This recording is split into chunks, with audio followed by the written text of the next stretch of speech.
The brine of the sea was in Theon's blood, the taste of salt lingering at the back of his throat, as though he'd swallowed a piece of the Iron Islands themselves. The wind whipped at his hair, cropped shorter than it once was, darker with his years of hardship, and the chill of the autumn air seemed to seep through even the thick woolen cloak draped across his shoulders. He was no stranger to cold. He had known the bite of winter's breath in the north, on long lonely nights in the Dreadfort's miserable cells. He had known the freeze of his own mind, a fear so all-consuming that it had nearly drowned out the man he once was. Yet here, on the deck of a battered longship, gliding through waters the color of slate, he felt something else stirring, a determination that hardened within him like tempered steel. He had come back to the Iron Islands more than once since the day he was sent away as a ward. Really, a hostage, in the north. He had tried to reclaim things that had been stolen from him, tried to prove he was Ironborn to the core, and in that pursuit, he had committed terrible acts that still haunted him. He had rebelled, he had taken Winterfell, he had become a traitor to every bond that once gave him solace. But those days were behind him, as was the identity of the trembling, broken soul who answered to a name that was never his. Now, after the wars, after the dragons, after the bitter heartbreak of losing family and friends, Theon had washed ashore to a world that sometimes felt unrecognizable. It was in this changed world that a bold idea lodged itself in his mind, setting root in his heart as though it were a seed planted by the old gods themselves. Abolish Reaving. Free the Iron Islands from the scourge of perpetual piracy. Lead them, somehow, into a new way of life, stripped of the cruelty for which his people were infamous. It was a radical notion, almost absurd, and he half expected the entire population of the Iron Islands to laugh him back into the sea. But after all he had endured, after all he had seen, Theon was left with a realization about legacy and about what it truly meant to lead. He stood at the prow of the longship, gazing at the unwelcoming shore of Pike, its ragged cliffs rising like the ribs of a drowned god. The tide crashed against jagged stones that jutted from the waters. In the pale light, the towers of Pike glowered like silent sentinels, half in ruins, half clinging to a storied past. This was home, he had to remind himself. Not Winterfell, not the quiet corners of Castle Black, not the foreign lands had glimpsed in passing. Pike. The Iron Islands. His father's seat was gone. Lord Balon had fallen to a storm, or so many said, though Theon long suspected foul play in that end. His sister Yara, Asha, as the people here called her, had seized leadership after the War of the Five Kings. But her own position had been tenuous, undermined by Ironborn lords who claimed tradition over a woman's rule, or who whispered about how the Iron Islands should never bend. They had bent before grudgingly, to House Targaryen's might, to the Iron Throne's wrath. But Reaving had never fully died in their hearts. Now Theon wondered if Reaving could die entirely, if the old ways could be left behind. He heard a distant cry from the crow's nest of another ship behind him. A second vessel followed close, its sails taut against the wind. They had journeyed together, Theon and a small retinue of men he had personally selected. Men from the north, a few loyalists from the Iron Islands, and a scattering of Westerosi knights with their own stripes of honor and shame. Strange bedfellows to bring to Pike, some might say, but Theon had learned through bitter experience that forging alliances across dividing lines was sometimes the only way to survive. If he was to propose abolishing the old ways, what better proof of new alliances than men from outside the Isles? He closed his eyes, feeling the spray of seawater on his cheeks, and tried to calm the quiver in his stomach.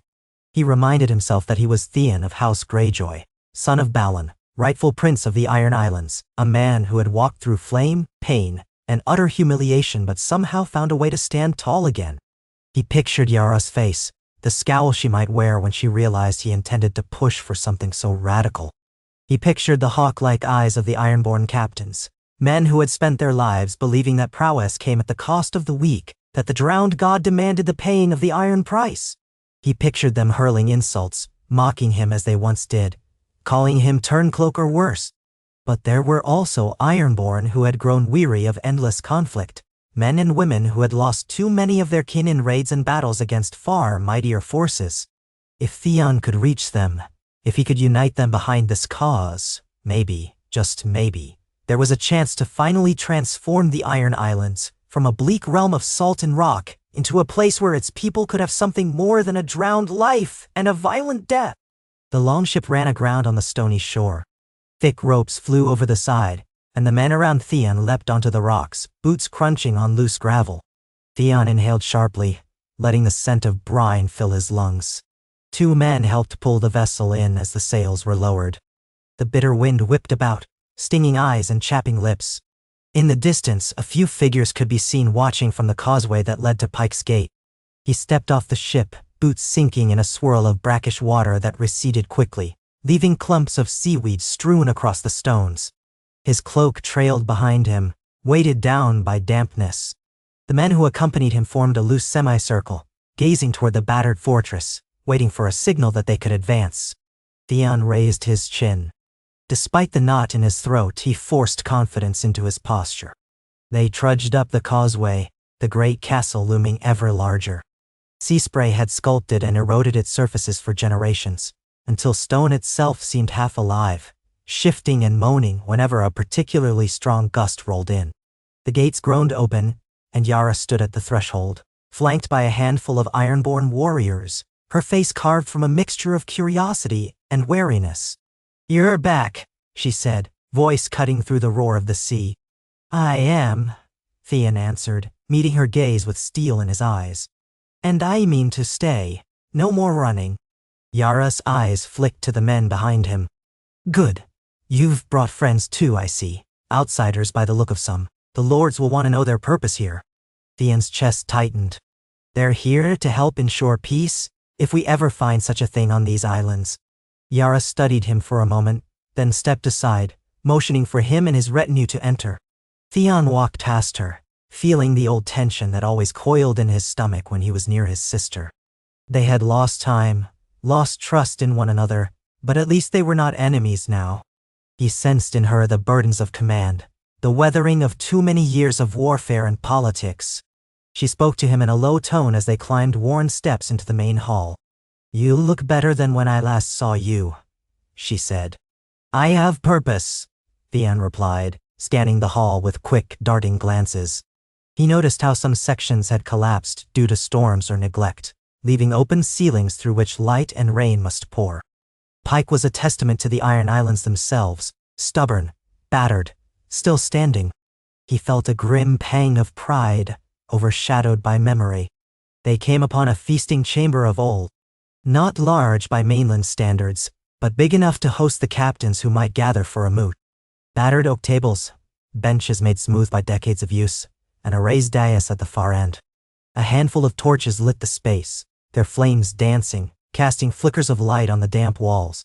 Theon could smell the mustiness of the hall, a faint, constant note of salt, and the odor of greasy smoke from the pitch in the torches. The men who had come with him stood aside, uncertain if they should sit. They were a motley group, 2 knights, faces drawn from the long sea voyage, a northern man with a patchy beard and eyes that roved constantly, and a half-dozen ironborn who had sworn oaths to Theon for various reasons.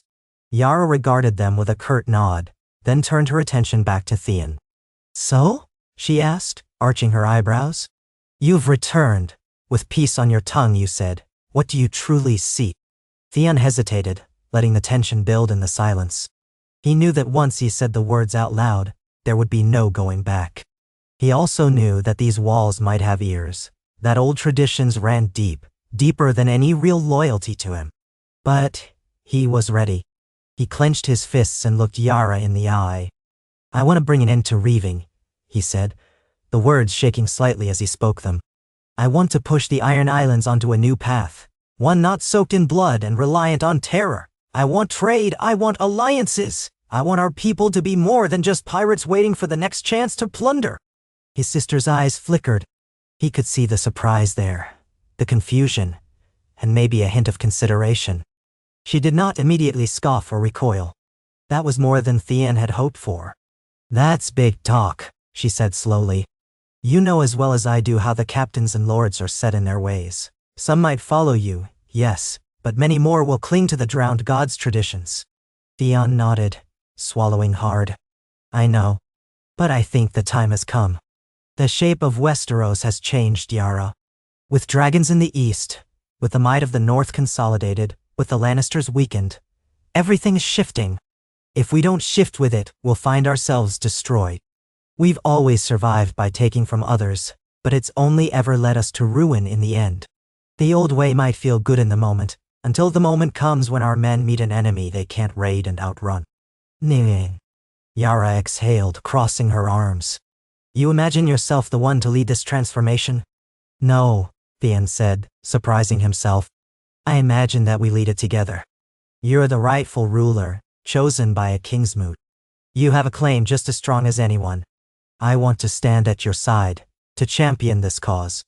If the Ironborn see that both of Balon Greyjoy's children demand change, maybe they'll consider it. Or maybe they'll try to kill us. But we should try. Ninji?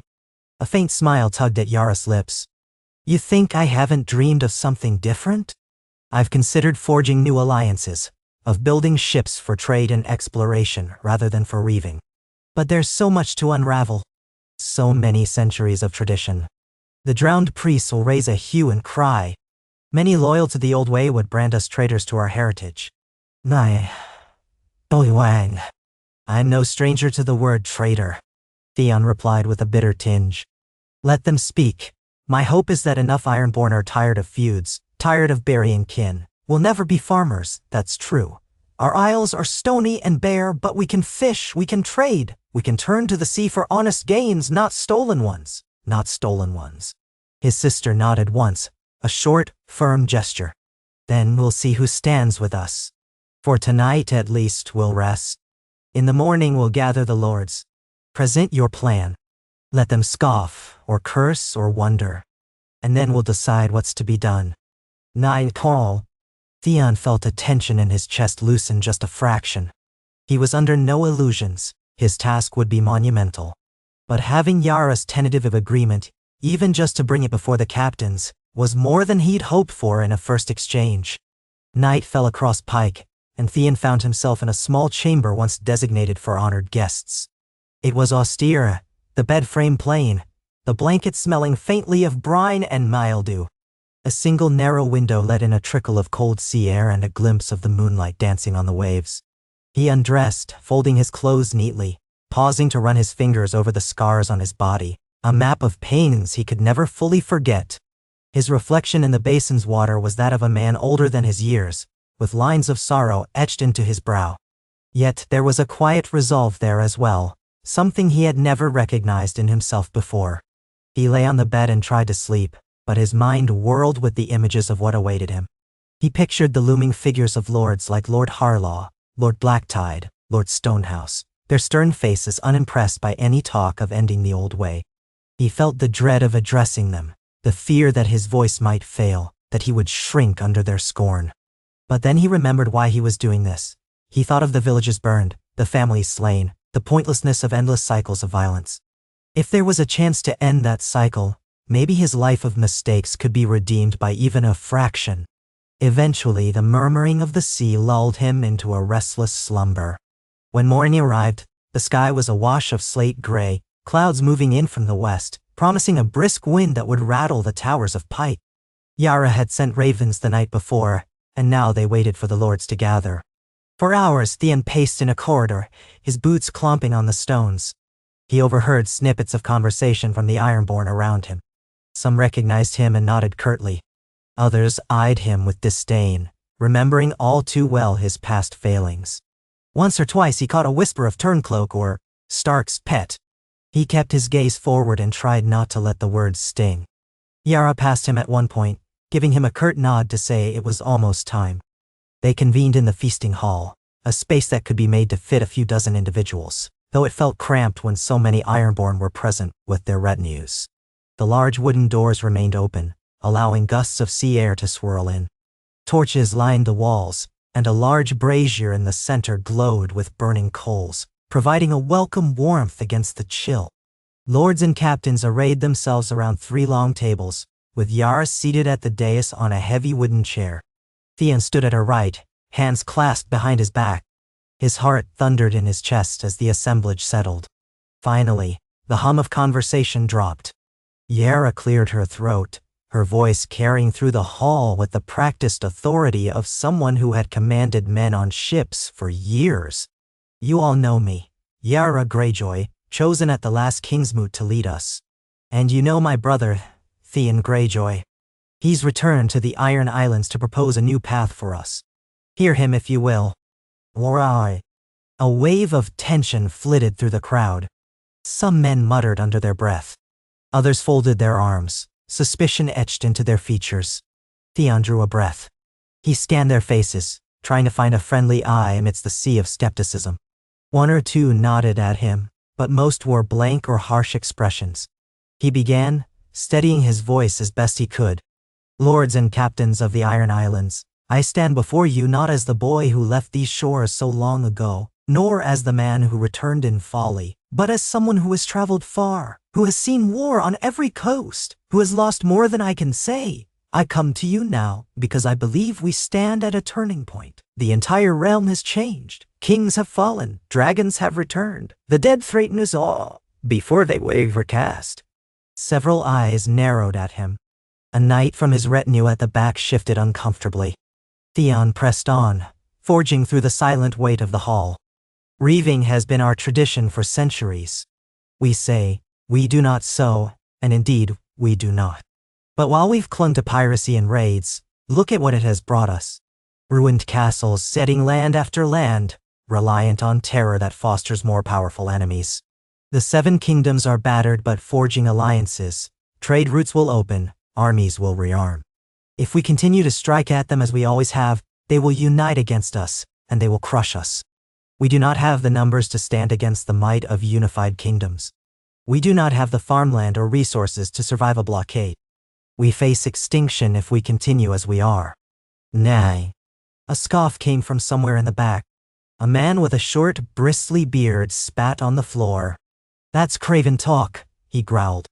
"Ironborn do not fear war."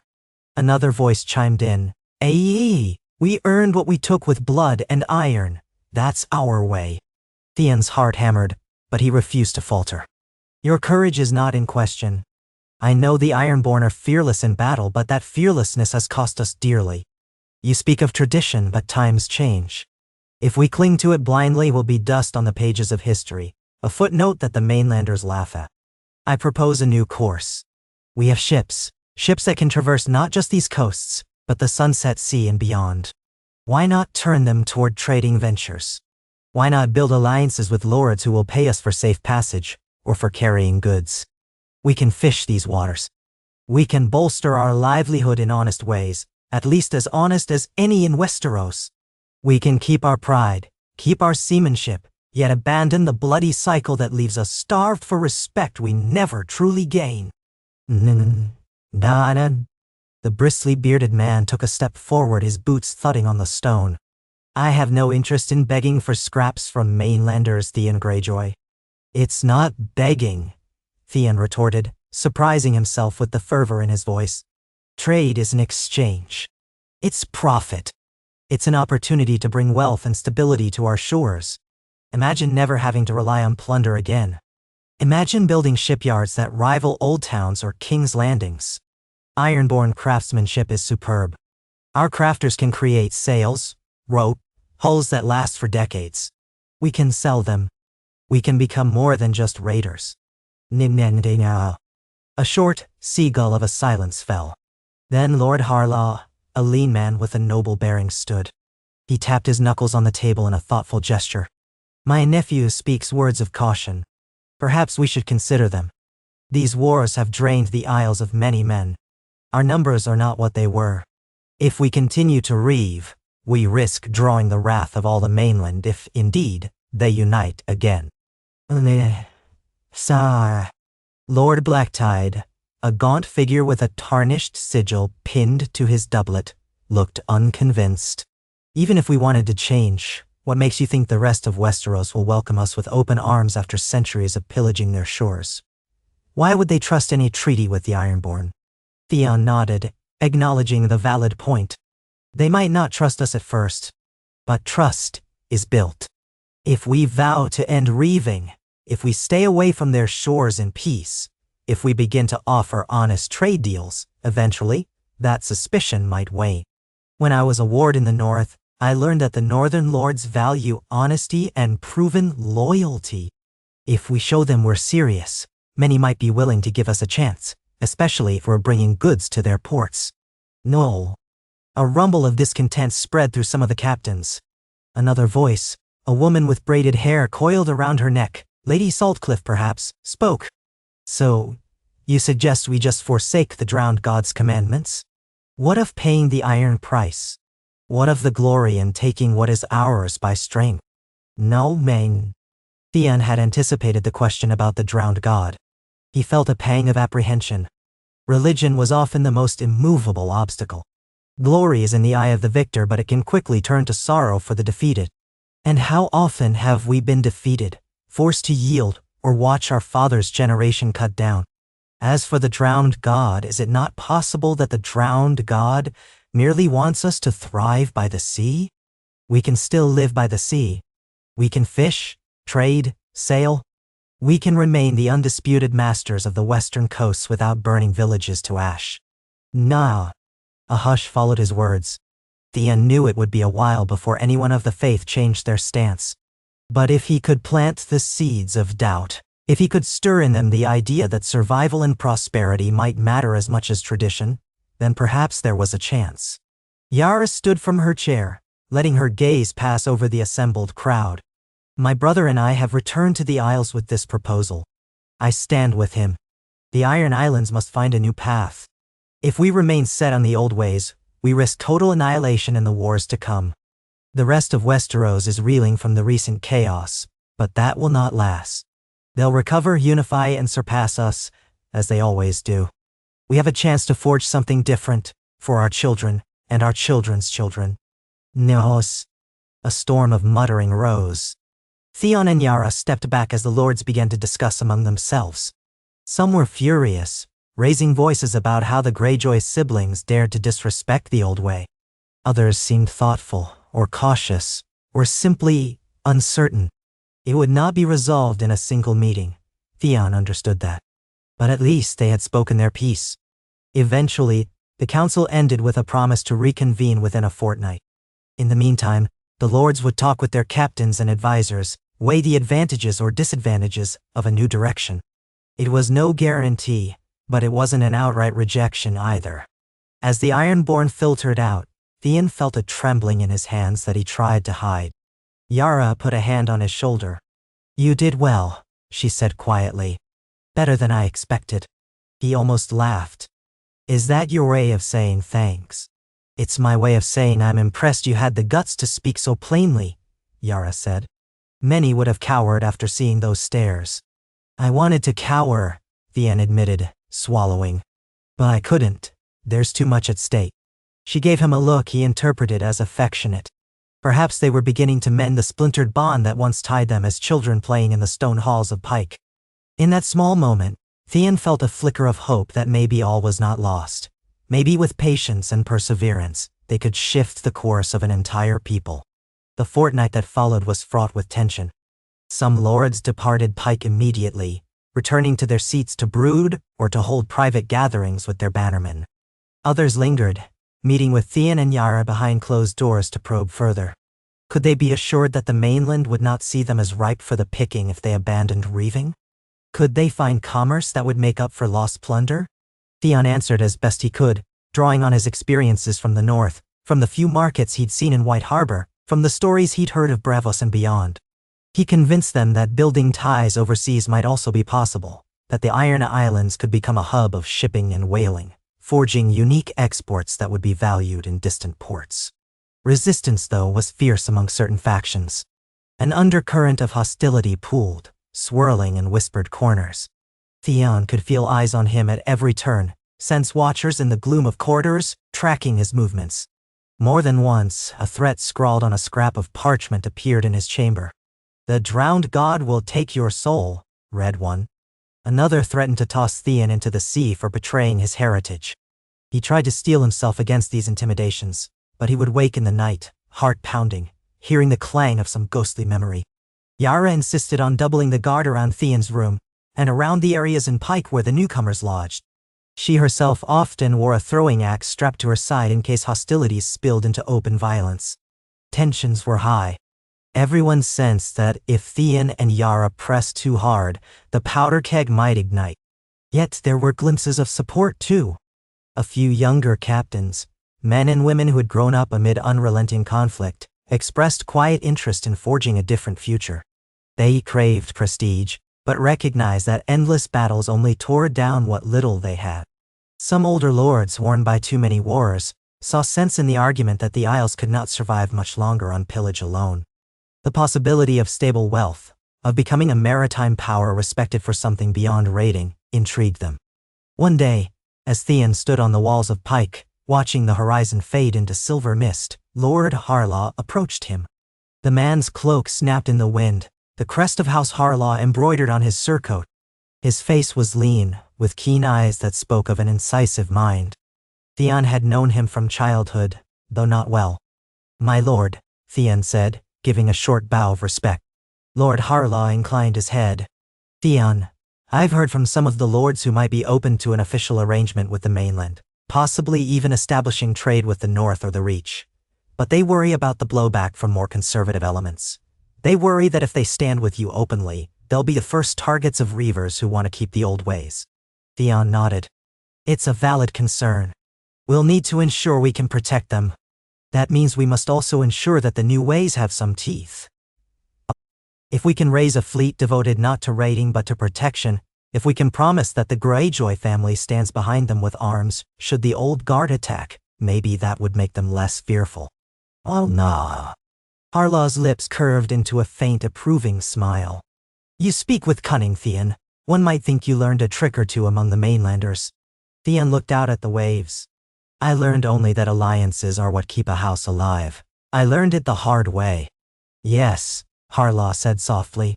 "And so did I, in a sense, after losing many of my men in Balin's rebellion.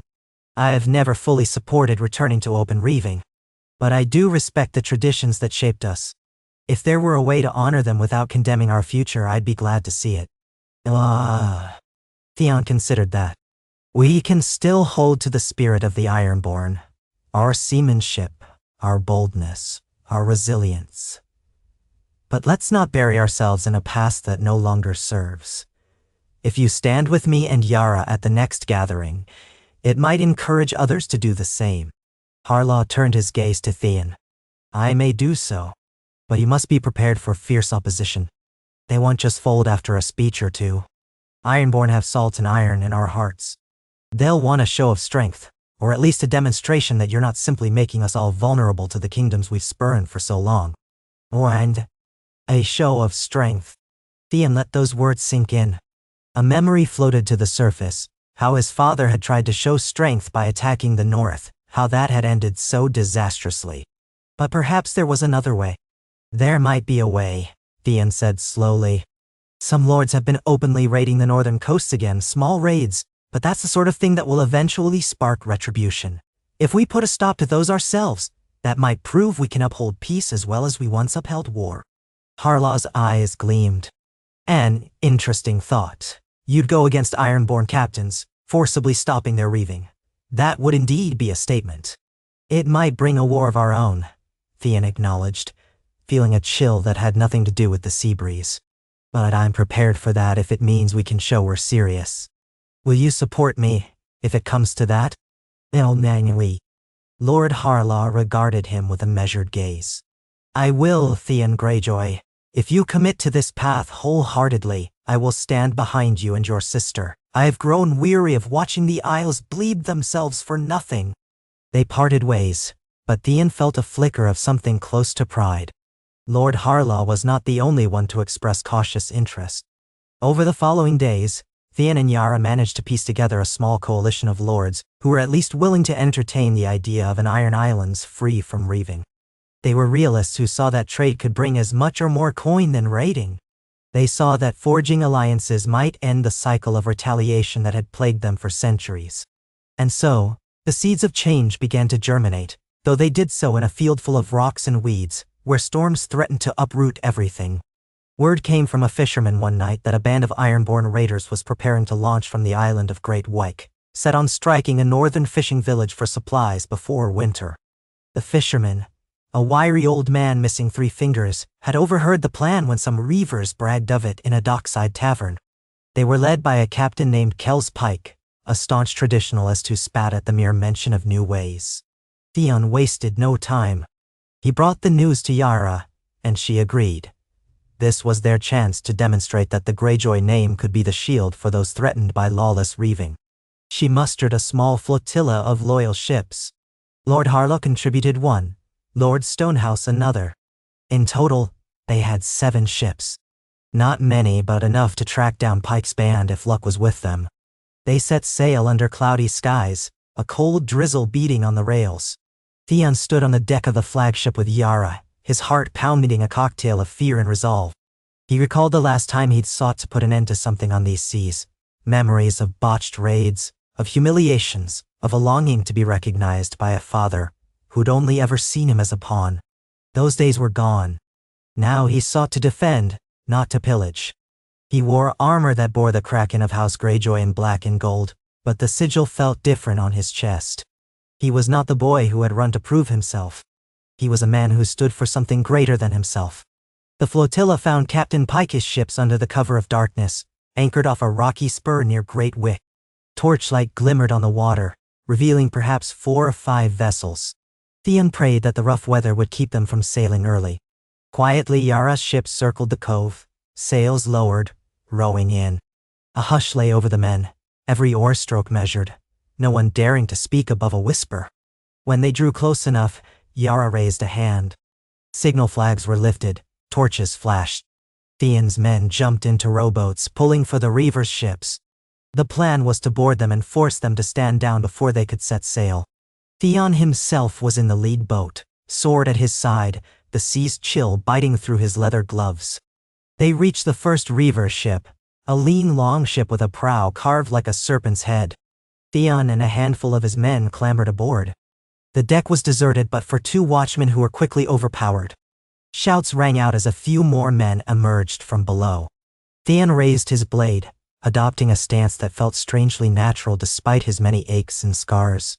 "Stand down," he barked. "By order of the ruler of the Iron Islands you will not sail to raid the north." One reaver, tall and broad with braided hair, sneered at him. "Who are you to tell us what we do? Theon Greyjoy, is it? The turncloak? You haven't the right to command real Ironborn." Theon steeled himself, ignoring the sting of the insult. "I command in the name of House Greyjoy and the future of these islands. Surrender now or we'll run you through." The reaver spat at his feet. "We pay the iron price, or we die trying." He lunged at Theon. Theon pivoted. The clash of steel rang out in the dark. The reaver's strength was formidable, but Theon's years of training under men like Roderick Castle and his desperate experiences under Ramsay Bolton had forged him into a survivor. He parried the blow, stepping inside the man's guard, and rammed his pommel into the reaver's face. Blood spattered. The reaver stumbled, cursing. Theon followed with a kick that sent the man tumbling onto the deck. Nearby, Theon's men engaged the other reavers. Blades flashed in the torchlight. The smell of salt and sweat mingled, along with the coppery tang of blood. He spotted Captain Pike himself on the second ship, bellowing orders to repel boarders. Yara's people in turn scrambled onto that vessel to subdue the crew.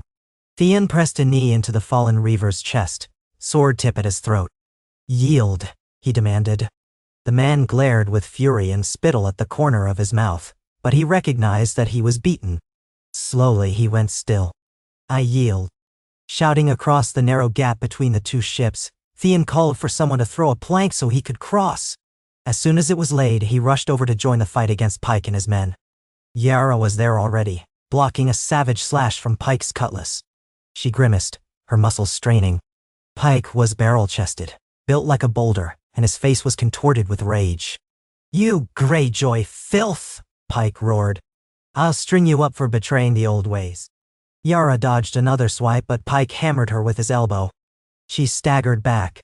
Before Pike could close in, Theon leapt between them, sword meeting cutlass with a loud clang. Sparks flew. Their faces were inches apart. Theon could smell the man's rancid breath, see the madness in his eyes. You want the old way? Theon growled. Then you'll answer for the blood you've spilled. Pike sneered. I'll send you to the drowned god, boy. Their blades locked, each pushing against the other's weight. Theon's arms shook with the effort. Pike was stronger, but Theon had speed and desperation on his side. He twisted, slid his blade free, and slashed at Pike's arm. The cutlass fell from Pike's grip. Pike let out a guttural cry. Theon kicked the cutlass aside, pressing his sword point to the man's chest. It's over, Theon said, panting. Yield and you live. Resist further, and I'll gut you here. Pike's breathing was ragged, fury dripping from every pore. But with blood streaming down his arm, he had little choice. Curse you, he spat. You are no Ironborn. The sea will claim you for this. Theon stood firm. Then so be it, but we will end your raids. With the captain subdued, the Reavers lost their spirit. Yara's men quickly secured the remaining ships. The scuffle ended in a matter of minutes. A few were dead, a few wounded on both sides. Theon's chest heaved as he stood amid the carnage. Pike was dragged off, snarling curses at Theon, calling him a traitor to his own blood. Theon wiped sweat from his brow, struggling to keep his hands from shaking. In that moment, Yara clapped him on the shoulder. You did it, she murmured. That was the show of strength we needed. Theon tried to smile but couldn't quite manage. He didn't feel pride at having to fight other Ironborn. He felt only a grim resolve.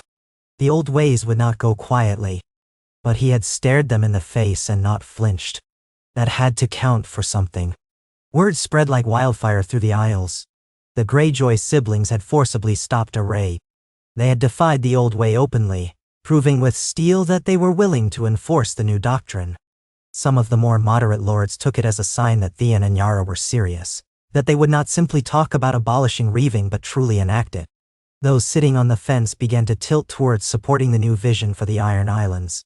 Whispers circulated. Maybe there was no place for the old ways anymore.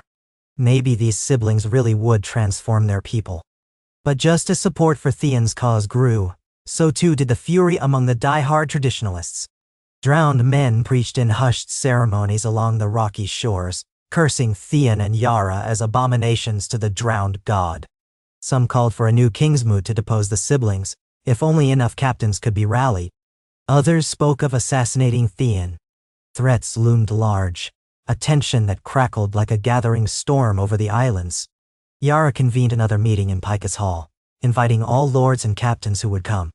More arrived than before, some curious, some hostile. The atmosphere was charged. As Theon walked among them, he could almost taste the resentment from certain corners. Yet he reminded himself that they had done what they must. Stopping that raid had saved them from yet another fresh round of vengeance from the north, or from House Stark's new allies.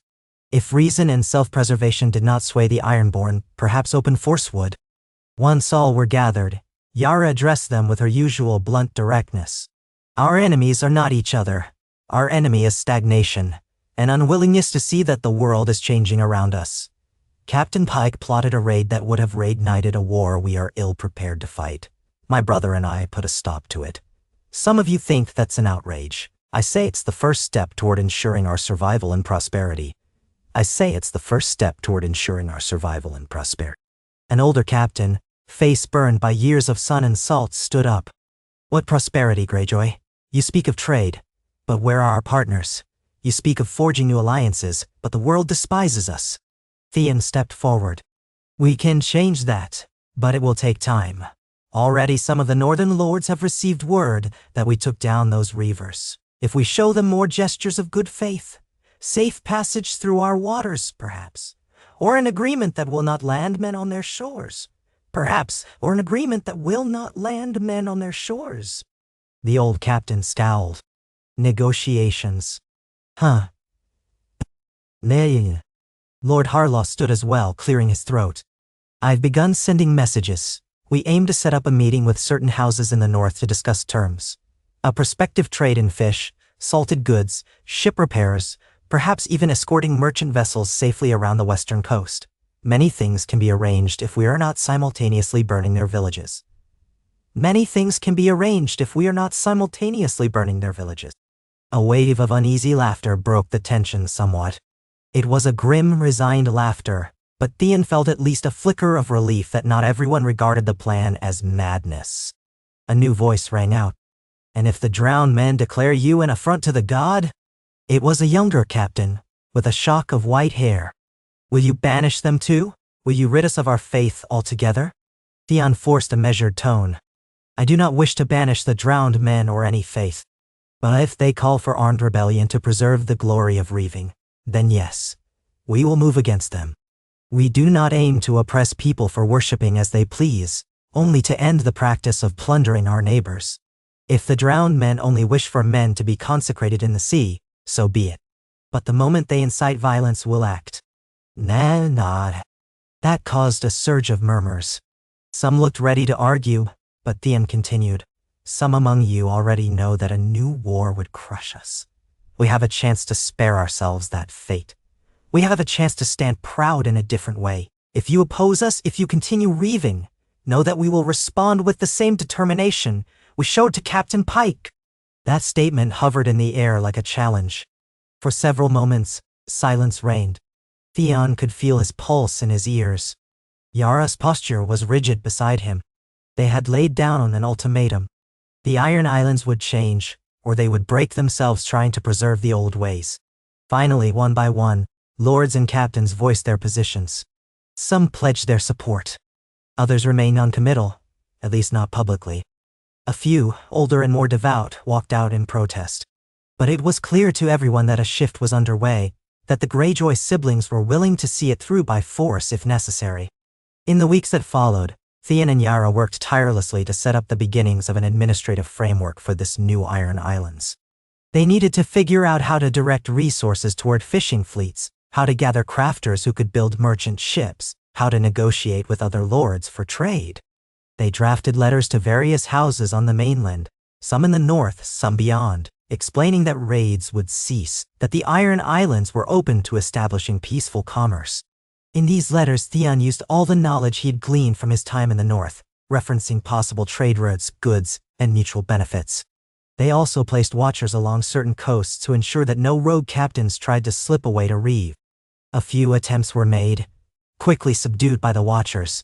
That spurred further arguments among the old guard, who accused Theon of strangling their freedom.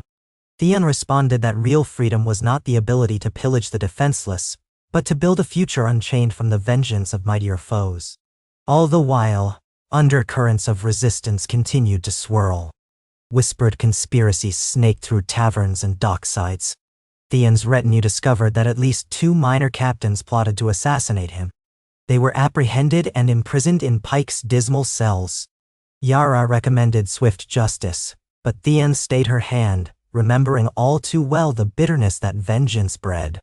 Instead, he proposed they be given the chance to renounce Reaving, to vow not to harm others, or else remain imprisoned. Some found that a dishonorable choice and spat in their jailers' faces. Others, frightened of living out their days in a cell, chose to bend the knee to this new Greyjoy rule. It was a tenuous peace, but Theon persevered. One day, a reply came from a northern lord, Torhin Whitehill, a minor vassal of the new Warden of the North. He wrote that he would be willing to discuss terms of trade if the Ironborn could provide assurances against future raids. Theon and Yara took that as an encouraging sign. If one northern house was willing to negotiate, others might follow. They sent letters back, setting a time to meet at a neutral location along the coast. A few weeks later, Theon found himself on the deck of a newly constructed galley, its hull still shining with fresh tar, the sails crisp and unstained. He gazed at the horizon, where the green coastline of the north came into view. He felt an ache in his chest that mingled regret with anticipation. He had once nearly destroyed the trust of these people. Now he was returning in peace, hoping to mend what could be mended. Yara stood beside him, her hair pulled back in a rough ponytail, scanning the waters for any sign of threat. They anchored near a small harbor, where a handful of northern men waited with horses. Theon and Yara disembarked with a small escort, stepping onto a dock that smelled of fresh pine. Lord Torrin Whitehill was a middle-aged man with a stern face and a cautious expression. He greeted them politely, but warily, his posture tense, his men gripping their sword hilts. Theon bowed. "My lord, Thank you for agreeing to meet us. We hope this is the start of a better relationship between our peoples. Whitehill inclined his head. I have heard rumors that you're trying to end Reaving, Greyjoy. A bold claim. Is it true? No. We've already stopped several attempts, Yara interjected, her voice carrying the confidence that Theon sometimes envied. We mean it, my lord. The Iron Islands need a new path. We seek to trade fish, iron, and goods we can produce in exchange for wheat, timber, and other supplies we lack. Whitehill's brow furrowed as he studied them. And if your raiders appear on our shores again? Theon held his ground. If that happens, we'll stop them ourselves. We'll punish them for breaking our new laws. We aim to ensure that the North is no longer a victim of Ironborn raids. If we can show you that we're serious, will you negotiate a formal trade agreement? Whitehill exchanged a glance with his advisors. Finally, he nodded slowly. Very well. Show us that you can maintain order in the islands. Show us that you can prevent your men from raiding our shores. If a year passes without incident, I'll consider formalizing a trade pact. For now, we can begin with small exchanges, fish for timber, as a gesture of good faith. We'll keep track, and if the year goes well, we expand. It was a measured approach, but it was the best Theon could have hoped for under the circumstances. He agreed readily, promising to keep lines of communication open-eyed. They spoke a while longer, hashing out the details of these small exchanges. Quantities of salted fish, casks of herring, in return for cut timber, pitch, maybe even some grains. It was a meager start, but a start nonetheless. A handshake sealed the informal pact. Theon felt a sense of relief wash over him. He had not expected immediate acceptance, but neither had he faced immediate rejection. Maybe the future truly held promise. Days slipped into weeks, weeks into months. Theon and Yara worked relentlessly to maintain the fragile stability in the Iron Islands. Rogue reavers were hunted down or coerced into compliance. The fledgling trade deals with the North began, small shipments traveling back and forth. Suspicions still abounded, but coin began to flow, slowly. Fishing fleets multiplied, and craft industries around sailmaking and naval carpentry began to blossom. Some younger Ironborn who had never held a real livelihood beyond raiding found purpose in these new endeavors. There were stumbling blocks. Occasionally word reached them of a fishing skiff that had attacked a lone merchant ship. They moved quickly to curtail such incidents, punishing offenders, returning stolen cargo if possible. Certain priests of the drowned god called them heretics, stirring unrest among the devout. But more moderate drowned men, seeing that their flocks might actually prosper under peace, tempered their condemnation. A rift opened in the faith itself, some saying the drowned god approved of strength in all its forms, others claiming that reaving was a sacred commandment. Tensions flared once or twice into skirmishes on the docks of Lordsport. But Yara stationed her loyal guards there, and each time the violence was contained. The old ways refused to die quietly, yet they were slowly being strangled by the combined will of Theon, Yara, and the lords who saw wisdom in preserving their house lines rather than tossing away sons and daughters to pointless raids. Over that year, Theon found himself returning to Great White, Pike, Harlaw, and the smaller islands, addressing councils, overseeing budding trade negotiations, and reinforcing the message that the punishment for raiding would be swift. At night, he would rest his tired bones in meager lodgings, always near the sea's lullaby, and sometimes he would think back to the man he had once been, the reckless boy who had wanted only to prove himself. He remembered standing on the walls of Winterfell, proclaiming that it was his by right, and how that arrogance had led to so much tragedy. Now, he was building something better, or trying to. He saw it in the changes on the faces of those Ironborn who grudgingly acknowledged that they'd never seen so much coin pass through their hands without risking life and limb. He saw it in the worried eyes of mothers who no longer feared their sons would die on some foreign shore for a glory that reaped them nothing but more war. He still had nightmares. He still felt guilt. But each step he took in forging this new course gave him a reason to keep going, to believe that redemption might not be just a word whispered to stave off madness, but something real. At last the time came for Lord Whitehill to decide whether to formalize a true treaty. Theon and Yara prepared a larger shipment of fish and a modest quantity of iron ore from some newly developed mines on Harlaw.ie. They arrived once more on the northern coast, this time to a reception that included not only Whitehill's men but envoys from other houses as well. This indicated to Theon that Whitehill had spread word of the Greyjoy siblings' sincerity and that others might be willing to join the arrangement. The negotiations were cautious but hopeful. They hammered out details, volume of goods, agreed prices, safe harbor protocols. Throughout the entire process, Theon felt an undercurrent of awe. He was forging a peace that once seemed impossible. The Iron Islands in the north, talking trade terms without threats or bloodshed. Had anyone told him, in his youth, that such a day might come, he would have laughed in their face. By the end of the discussions, Whitehill, joined by 2 other minor lords and the representative of a more prominent house, signed a preliminary treaty with Yara and Theon. It was not sweeping in scope. There were limitations, escape clauses if the old ways resurged, but it was official. Theon watched his sister sign, her brow furrowed in concentration, her signature looping with a flourish. When he took the quill, he paused, letting the weight of the moment settle on him. Then, with a steady hand, he put his name alongside hers. When they returned to the Isles, they were met with a mixture of curiosity, and to Theon's relief, some cautious applause. The lords who supported the new ways felt vindicated. They had actual trade pacts, which meant real coin, not just broken promises. And that coin was starting to trickle into the island's coffers. Merchants from distant shores, Bravos, Pentos, even parts of the Westerlands, had begun to hear rumors that the Ironborn were changing their stripes.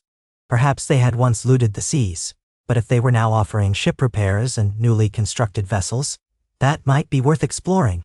A handful of foreign traders tested these waters and found them safe enough. No Ironborn attacked dogs waiting in the surf. Slowly, a reputation began to form, an inkling of found new Iron Islands in the minds of outsiders. Resistance still simmered. A few radical priests tried to incite a revolt, calling Theon and Yara the krakens that lost their teeth. But each time a handful of angry sailors sought to prove their faith by raiding, they were captured by the Watchers or confronted by Yara's growing navy. Each time, the Greyjoy siblings made an example of them, imprisoning them or exiling them from the Isles altogether. Word spread, Theon and Yara would not break. Like a tide that repeatedly battered a fortress wall, the old ways found no crack through which to flood. Months grew into 2 years. Subtle changes became more apparent. Ports expanded to handle increased activity. Rookeries carried more letters of commerce than ravens of war. The Iron Islands still had their harshness, a rocky, windswept archipelago with little farmland, but now they had trade enough to bring in what they lacked. Houses that once threatened open rebellion saw the profits earned by cooperating. Many grudges softened in the face of prosperity. Not all, of course. Some pockets remained defiant, but they were dwindling. Most had simply grown too tired of losing to the Greyjoy siblings' ironclad stance. One morning, Theon stood on a cliff overlooking the sea, the wind ruffling his cloak, the brine stinging his lips.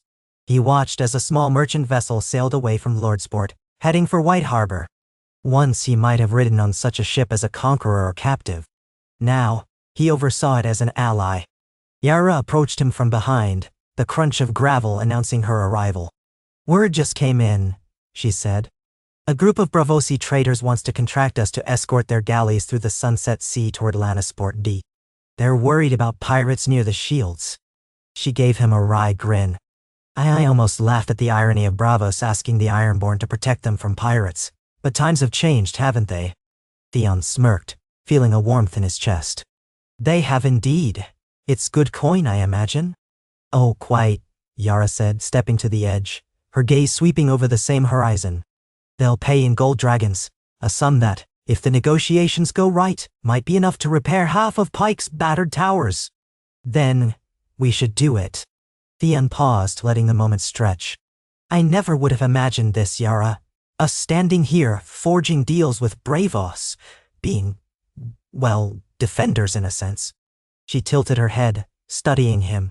"Does it feel strange?" He thought about it, the gulls crying overhead. "Yes, it does, but in a good way. I've spent enough of my life feeling shame. Now, I feel something better. Maybe this is what Father could never see. We don't have to keep repeating his mistakes." "We don't have to keep repeating his mistakes." Yara nodded. Balin was a man stuck in the past. But we've endured, we've adapted, and we're still Ironborn, however different. I think that's what matters. Oh nay. They fell silent for a moment, the crash of waves filling the space. Theon closed his eyes, remembering the boy he was, the man he became, the humiliations he'd suffered, the betrayals he'd dealt. And now, finally, a sense that he was building something worthwhile. He would never be free of his past entirely, but at least he could shape the future for his people in a way that did not involve endless bloodshed. He turned to Yara, a small smile pulling at the corners of his mouth. You know, he said, the next generation of Ironborn, those who grow up with trade and alliances, won't even fully comprehend what the old ways were like. She gave a soft chuckle, though her gaze carried a hint of wistfulness. That's the idea, isn't it? It might take time, but one day, the notion of reaving might be as foreign to them as living off farmland is to us. With a final glance at the departing ship, Theon and Yara turned back toward Pike, where a newly repaired portion of the castle glimmered in the morning sun, fresh stonework that defied the centuries of battered tradition. Theon's steps were firm on the rocky path. He was no longer a boy torn between two worlds. He was a man who had chosen to carve a new path for the Iron Islands. And though danger and opposition still lurked, though the future was never certain, he felt a sense of calm determination that was foreign yet welcome to his soul. In the months and years that followed, the Iron Islands underwent a gradual but profound transformation. Reaving did not vanish overnight, nor did the hearts of all Ironborn turn to peace in a single instant. But the leadership of House Greyjoy, unified under Theon and Yara, pressed forward, championing every opportunity for trade, punishing every attempt at piracy.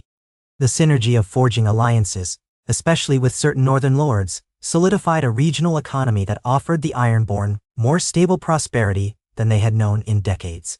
Shipyards buzzed with activity, building not war galleys but merchant vessels and escort ships. Skilled Ironborn sailors found employment in escort fleets that protected shipments from the Arbor to Gulltown, from Bravos to Lannisport. New traditions began to emerge, subtle at first but increasingly visible. Instead of reciting the old bloody glories of battles lost or half won, young bards in the Isles sang of far-off ports, of success in forging pacts, of the pride of being known as the best sailors in the West. The drowned god was still worshipped, but more and more the faithful preached that the sea's bounty could be earned in many ways, not solely through violence. A younger generation grew up with the sense that, though they were children of the iron and salt, they did not need to scorn everyone else to prove their worth. It was not a perfect peace. Occasionally a hidden cove would shelter bitter reavers who longed for the old days. Sometimes these outlaws would try to launch a raid, but usually they were short-lived. They found the same spirit that had once terrorized the seas now turned inward, against them. Even the hardest among them could not stand against the united Iron Islands with no tolerance for their brand of pillage. Sometimes these confrontations ended in bloodshed, but each victory over the old ways reinforced the new. As the years wore on, Theon would sometimes stand on Pike's walls, gazing at the sea, remembering how everything changed. He was older now, streaks of gray in his hair, his face lined from years of challenge. But in place of emptiness or shame, there was a measure of peace. The constant guilt that once gnawed at him had dulled, replaced by the knowledge that he had spent the latter part of his life in service of a cause bigger than himself. He had helped free the Iron Islands, not just from a cycle of reaving and retribution, but from the ghosts of the past that bound them. He had never married, though Yara had. She formed alliances through her marriage, further tying the Iron Islands to neighboring territories. She bore children who, as they grew, took well to the shipping lanes, forging friendships with merchant princes, shaping the next era of maritime might. Theon often felt a paternal affection for his nieces and nephews, teaching them the art of swordplay and the politics of negotiation. He would tell them, in quiet moments, of the mistakes he'd made when he was their age, hoping they would learn from his errors rather than repeat them. In time, the Iron Islands gained renown, not as the dread reavers of the West, but as the kingdom's best navigators and shipwrights. Houses from across Westeros sought them out when building fleets or needing escorts through treacherous waters. The Iron Islands became wealthier than it had been in generations. Some said they rivaled the prosperity they'd known in the days of the ancient Grey Kings, though tempered by a new moral understanding. Trade routes blossomed, forging deeper ties between the Isles and the rest of the continent. A network of alliances sprang up, ensuring that if an enemy threatened the islands, they could call on their trade partners for mutual defense. The fear that adopting peaceful commerce would weaken them proved unfounded. In many ways, it made them stronger, forging a stable foundation that Reaving alone could never provide. There were those who lamented the passing of the old ways, who grumbled that the Iron Islands had lost their soul. They would gather in secret or speak in hushed taverns about the glory of paying the iron price. But fewer and fewer listened as the years marched on. The realm had changed, Westeros had changed, and so had the Ironborn. The new generation grew up hearing tales of how Theon Greyjoy and his sister Yara ended a cycle of bloodshed that once shackled them, forging a better legacy. In time, many came to revere them not as traitors, but as visionaries who secured the island's place in a rapidly shifting world.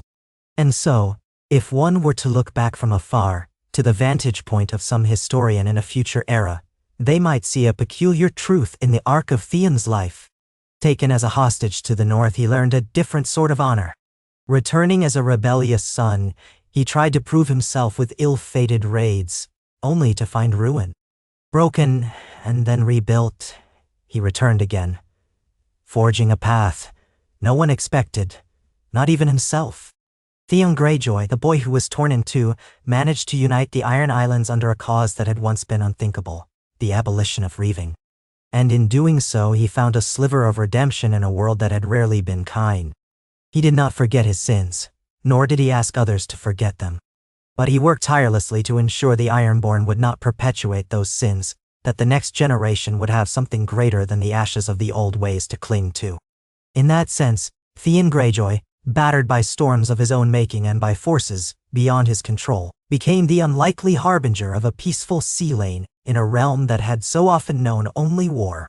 One morning, long after Reaving had been outlawed and a new life had become routine for most Ironborn, Theon found himself visiting an old cove on Pike's Coast, one where he and Yara used to play as children, exploring tide pools and skipping stones. The tide was low, revealing slabs of wet rock. He walked alone, carrying only a simple staff to steady himself on the slippery stones. He paused by a tide pool, crouching to watch a scuttling crab chase a small fish in the shallows. The brine in the air was thick, the cry of distant gulls echoing against the cliffs. He recalled a conversation he'd had with Robb Stark many years ago, about the sea, about belonging, about how Theon felt caught between two worlds. That was all a lifetime ago, but the memory still glowed with a certain bittersweet hue. Theon straightened and gazed at the horizon. He wondered if, somehow, the spirits of those he had lost could see what he had done, could see that he had tried to make things right. He wouldn't presume forgiveness, but perhaps understanding. There was a certain peace in knowing that he had not wasted the final chapters of his life wallowing in regret. A slow smile crept onto his face, the sea breeze ruffling his hair. The sun pierced through the clouds above, casting a dappled golden light on the surface of the water. A gull swooped low, letting out a piercing cry. Theon felt the tug of the tide, the endless rhythm of the sea, and in it, he felt not condemnation, but acceptance. The old ways had died, and with them, the illusions he once clung to. In their place, a new future had emerged, and though it was still uncertain, like all futures, at least it was one that did not require blood to define the Ironborn identity. Turning away from the water, Theon walked back toward the path that led to the keep.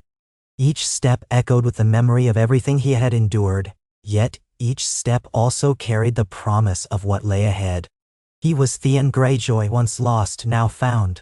The Iron Islands were his home, and for the first time in their tumultuous history, they were a home built not on fear or the spoils of war, but on a promise of hope. Hope that salt and iron could coexist with the rest of the realm. Hope that a people shaped by the harsh sea could harness its power without drowning the world in their wake. Even on the darkest of nights, when the wind howled and the sea churned, the Iron Islands no longer had to fear the shadows of vengeance or the next unstoppable army from the mainland. Their new strength was as real as any they had known, perhaps more so, for it was built on alliances and honest coin. And so Theon walked on, letting the sea's lullaby guide his steps, content in the knowledge that he had done something worth doing, that he had, at last, liberated himself and his people from the chains of their ancient, bloody past.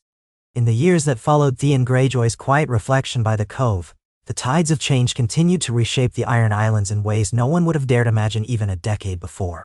Little by little, Reaving receded into history like an old sea-worn tale, and a new order, spearheaded by Theon and his sister Yara, took firmer root among the rocky shores. Though the path they had chosen was difficult, fraught with threats, whispers of conspiracy, and the lingering resentment of those who clung to the old ways, a sense of guarded optimism began to spread. The Ironborn, for the first time in living memory, found themselves looking beyond simple survival by raiding to something approaching genuine prosperity. Wharves bustled with dock workers loading crates of smoked fish, iron ore, rope, and textiles onto ships bound for northern ports and beyond. Foreign vessels arrived in greater numbers, bearing cargoes from the Reach, from the Westerlands, from Bravos. Fewer Ironborn perished in faraway battles. Fewer families mourned the needless losses that once came hand in hand with raiding. Houses that had long wavered between half-starvation and fleeting wealth from plunder began to accumulate coin in a steadier, more reliable way. Despite these transformations, Theon never lost sight of the precariousness beneath them. He knew that tradition, like iron, could be slow to break and prone to snapping under the wrong strain. Though fewer in number, there remained pockets of rebellious captains, some styling themselves as true sons of the drowned god, who performed small acts of sabotage or violence when they thought they could strike undetected. Whenever Theon and Yara's watchers uncovered a plot, they reacted swiftly, determined not to let the embers of Reaving flame back to life. One such act occurred when a few discontents tried to scuttle a Bravosi merchant ship under the cover of fog one early morning. They were caught before they managed to sink the vessel, but the incident rattled the fragile trust that foreign traders were beginning to extend toward the Ironborn. Afterward, Theon spent weeks going from island to island, personally assuring local lords, guildmasters, and lesser captains that the Greyjoys would enforce the ban on Reaving without mercy. At times he felt an inner pang of sorrow that this enforcement meant punishing his own people, but he reminded himself that these were the steps necessary to safeguard the future. As for the drowned men who preached the old ways, some had retreated into near secrecy, while others had split into moderate sects, claiming that the drowned god's command was not for endless slaughter, but for dominion of the seas, in whatever form best served the Ironborn. Change had even touched religion, though not without an undercurrent of bitterness. It was during one of Theon's inspection tours, after he'd mediated a dispute in Lordsport, that a raven arrived from Yara, summoning him back to Pike with all haste. Theon felt his stomach twist at the urgency in her words. He left Lordsport the next morning on a swift longship, its captain pledged to house Greyjoy's new cause, and navigated choppy seas beneath a slate-gray sky.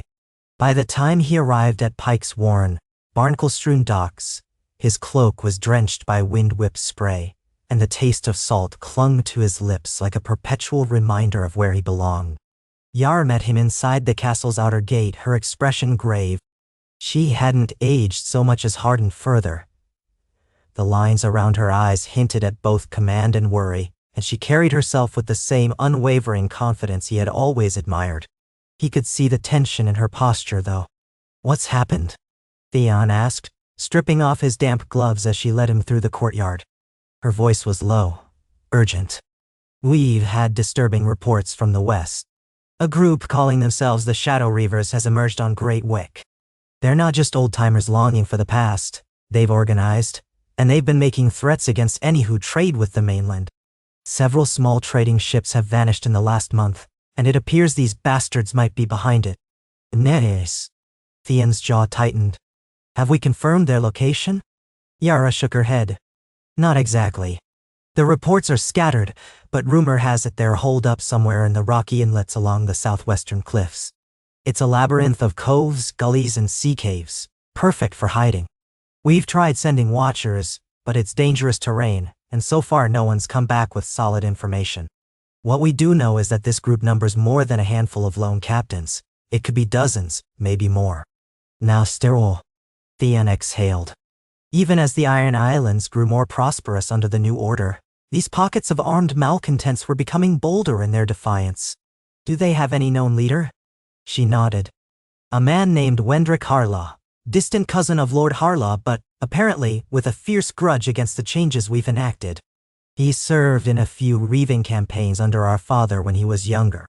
Word says he lost 2 sons during Balin's final rebellion, and blames the Isle's eventual surrender on us being weak. He believes our father was on the right path. Now he's twisting that grief into a rallying cry. Nund. Damn, Theon muttered, running a hand over his face. If he's a Harlaw, that means he's got some ties that might legitimize him in certain eyes.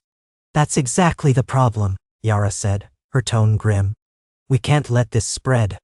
If the Shadow Reavers win any more sympathy, we could see open revolt in pockets of the islands. Wow.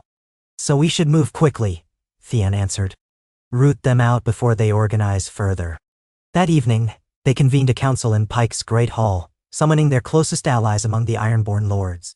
Lord Harlaw himself arrived, his thin face carved with concern over his cousin's rumored leadership of this radical group. Lord Stonehouse, Lady Saltcliffe, and others supportive of the new ways joined them around the long oaken table. The braziers glow through distorted shadows on the cold stone walls, and the air smelled faintly of salt and pitch. Theon, standing beside Yara, addressed the gathering with measured calm. We've fought too hard to see the old ways rise again under a new banner. I propose we dispatch a fleet to Great White. We'll sail along the southwestern coast and search for these hidden coves. Once we pinpoint their base, we move in with enough force to arrest Wendrick Harlaw and his followers. We'll bring them back here to stand trial, and let it be known that we won't tolerate the kidnapping or murder of traitors who come to our shores in peace. Lord Harlaw pressed his lips together. I regret that a distant kinsman of mine is behind this. I'll do whatever I can to help, though I've no illusions it will be easy. The southwestern coast is treacherous. Only the most experienced sailors dare its reefs and hidden currents. Wendrick was always a cunning bastard at sea. Yara nodded. We have cunning of our own. Our watchers know how to stalk an enemy in rough waters. But we'll need to gather more intelligence before we send a large force in blindly. If we do this incorrectly, we risk losing ships to the reefs, or walking into a trap. And if we bombard the coastline indiscriminately, we risk harming fishing villages and innocent folks. Nah. A hush spread over the table as the lords considered the peril. Lady Saltcliffe spoke up, twisting a ring on her finger as she did. I hear rumors that Wendrick has already sent out a call for volunteers to take back the Iron Islands. If he's successful in recruiting from among the more desperate or disenchanted, his numbers could swell. We must act soon, but carefully. The council ended with a rough plan. They would dispatch scouting ships under loyal captains to map the southwestern inlets carefully, to see if they could locate the base of these so-called Shadow Reavers. Meanwhile, Theon and Yara would strengthen defenses on Pike, Lordsport, and other strategic points, just in case Wendrick tried to launch a major attack. They would also quietly spread word throughout the islands. Any who aided Wendrick risked being tried for treason. To sweeten the pot, they offered rewards for information leading to the group's downfall, hoping coin might outweigh old loyalties. Over the next few weeks, Theon's time blurred into a haze of logistical tasks, organizing supplies, coordinating with ship captains, and receiving daily ravens from watchers who scoured the rocky coasts. One chilly morning, before dawn had broken fully, he found himself standing on Pike's ramparts with Yara, the two of them staring out across the dark sea. The faintest glimmers of first light touched the distant horizon, painting the sky with bruised purples and pale yellows. You remember how, when we were children, Father would talk about the glory of Reaving as though it were the highest calling? Yara said quietly, her breath forming vapor in the cold air. Theon nodded. He'd spin tales of how our ancestors sailed to every corner of Westeros, how they struck fear into the hearts of the mainland. And as a boy, I believed it all. I thought there was no higher honor than leading an assault on some unsuspecting port, stealing gold, proving we were Ironborn. Yara exhaled, her gaze distant. So did I in my own way. It was all we ever heard. Now it's like we've crossed an ocean of experiences we never asked for, learned truths that Father could never teach us. And here we are, trying to save this place from devouring itself in the name of that old, hollow glory. Nyan. We can't let them drag us back, Theon murmured. We've come too far. She put a hand on his shoulder. Then let's show these Shadow Reavers what real Ironborn strength looks like. We defend our people now, not tear them apart. Wendrick can spew his venom about tradition all he wants, but the realm is different. The Isles are different. Father's Day has passed, and if Wendrick cannot see that, we will make sure he does, one way or another.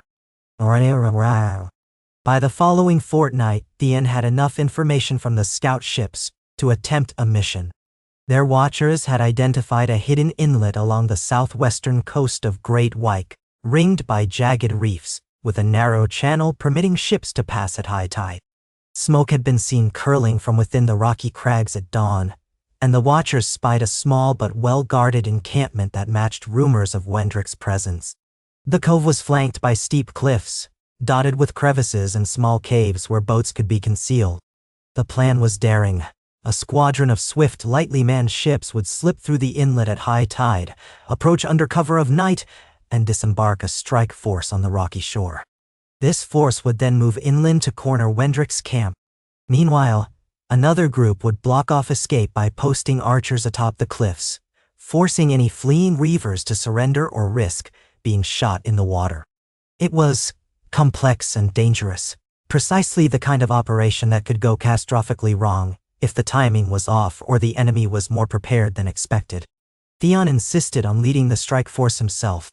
Yara argued at first, telling him that he was too valuable to risk in such a direct assault, but Theon's resolve would not bend. He remembered how many times he'd stood aside, letting others do the dangerous work.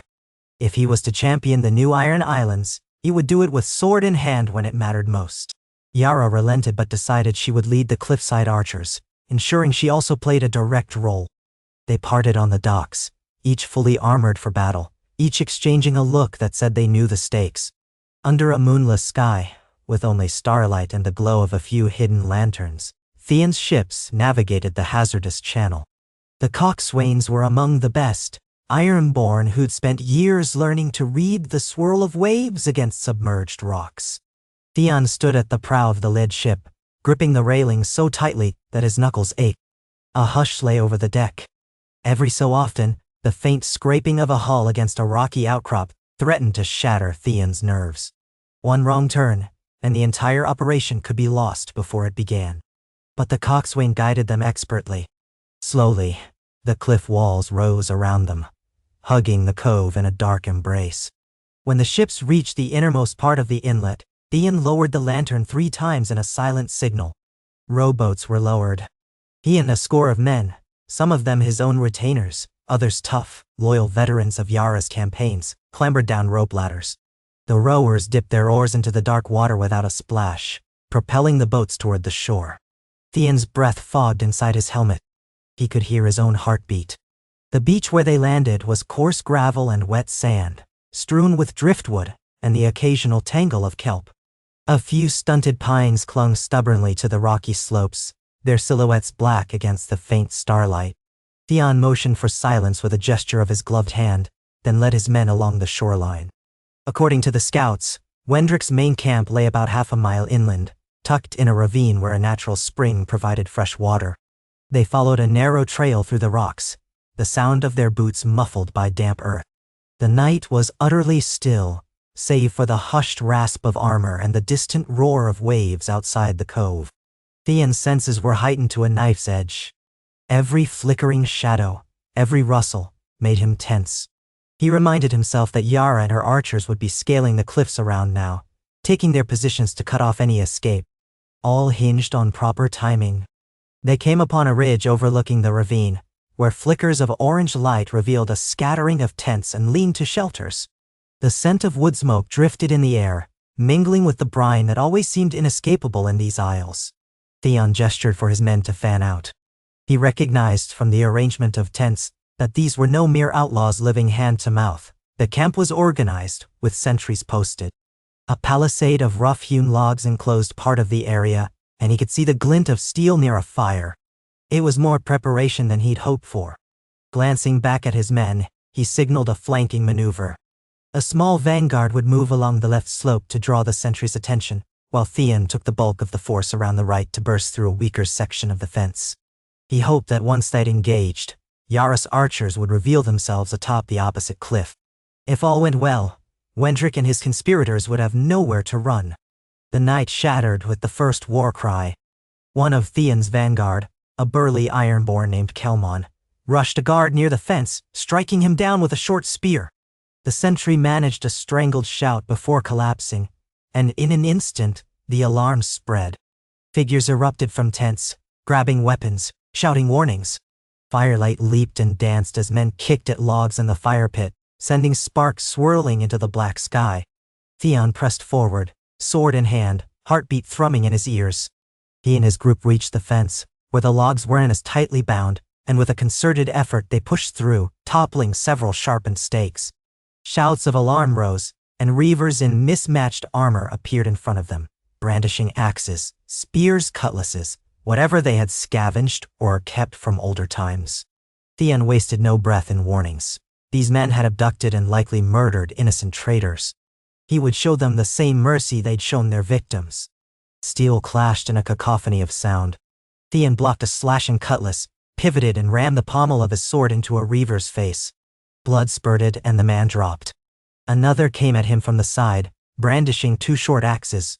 Theon parried one swing, narrowly missing the second, which left a shallow gash in his armor near the ribs. He felt the sting and cursed. With a quick sidestep, he raked his blade across the attacker's side. The man collapsed, howling. All around him men fought in a tight scrum. Theon's group, better armed and trained, methodically pushed deeper into the camp, driving the reavers back toward the ravine's steep far side. Suddenly, a shout cut through the din. Theon recognized Yara's voice echoing from above. "Archers, knock!" A second later, the sky above the ravine lit with flickering arrows as Yara's archers launched a volley. The arrows struck the ground around the retreating reavers, pinning them against Theon's advancing line. The strategic trap was sprung. Yet the battle did not end swiftly. Some of Wendrick's men fought like cornered beasts, shrieking curses about the drowned god and the betrayal of House Greyjoy. A few tried to make a desperate dash for the rocky slopes, only to be taken down by arrows. Others hurled themselves at Theon's front line, preferring to die in glorious melee rather than surrender. The air rang with the clash of steel and the groans of the dying. At one point, Theon spotted a tall, broad-shouldered figure at the center of the camp, barking orders at the reavers. The man's voice carried a hoarse authority. "Stand your ground, you spineless cowards. We'll show these traitors the true Ironborn. Nile High." Wendrick Harlaw. It had to be him. Even through the dim firelight, Theon caught a glimpse of a grizzled face, streaks of gray in unkempt hair, eyes wild with rage. Wendrick had a warhammer in hand, the same sort of weapon the old kings of House Hor were said to wield before Aegon's conquest. He swung it mercilessly, battering back two of Theon's men who ventured too close. Theon cut down another attacker, then lunged through the fray toward Wendrick. Sensing him, Wendrick turned, hefting his hammer. "Greyjoy," he snarled, thick spittle flying from his mouth. "You'll pay for what you've done to these islands." Theon steadied his sword, forcing calm into his limbs despite the adrenaline coursing through him. "You're the one killing your own people. You're the one clinging to a dead past." With a roar, Wendrick swung the hammer in a wicked arc. Theon dodged backward, feeling the rush of air as the head whooshed by, missing him by inches. Wendrick was strong, perhaps stronger than any Theon had faced in years. Theon circled, trying to use footwork to his advantage. His sword would be useless if Wendrick landed a direct blow. The hammer could crush through steel if it connected well. Wendrick swung again, forcing Theon to parry with a diagonal slash. The sword bit into the hammer's handle, but Wendrick yanked it free. The force reverberated up Theon's arms, jarring his elbows painfully. Wendrick pressed forward, raining blows so powerful that Theon had to duck and weave, taking advantage of his own lithe speed. Sparks flew as steel scraped across the hammer's iron head. "You sold us out," Wendrick bellowed. "You turned your back on the old way, on everything that made us Ironborn. I won't bow to you and your sister's spineless rule." In a desperate thrust, Theon aimed for Wendrick's shoulder, hoping to wound him enough to slow those hammer swings.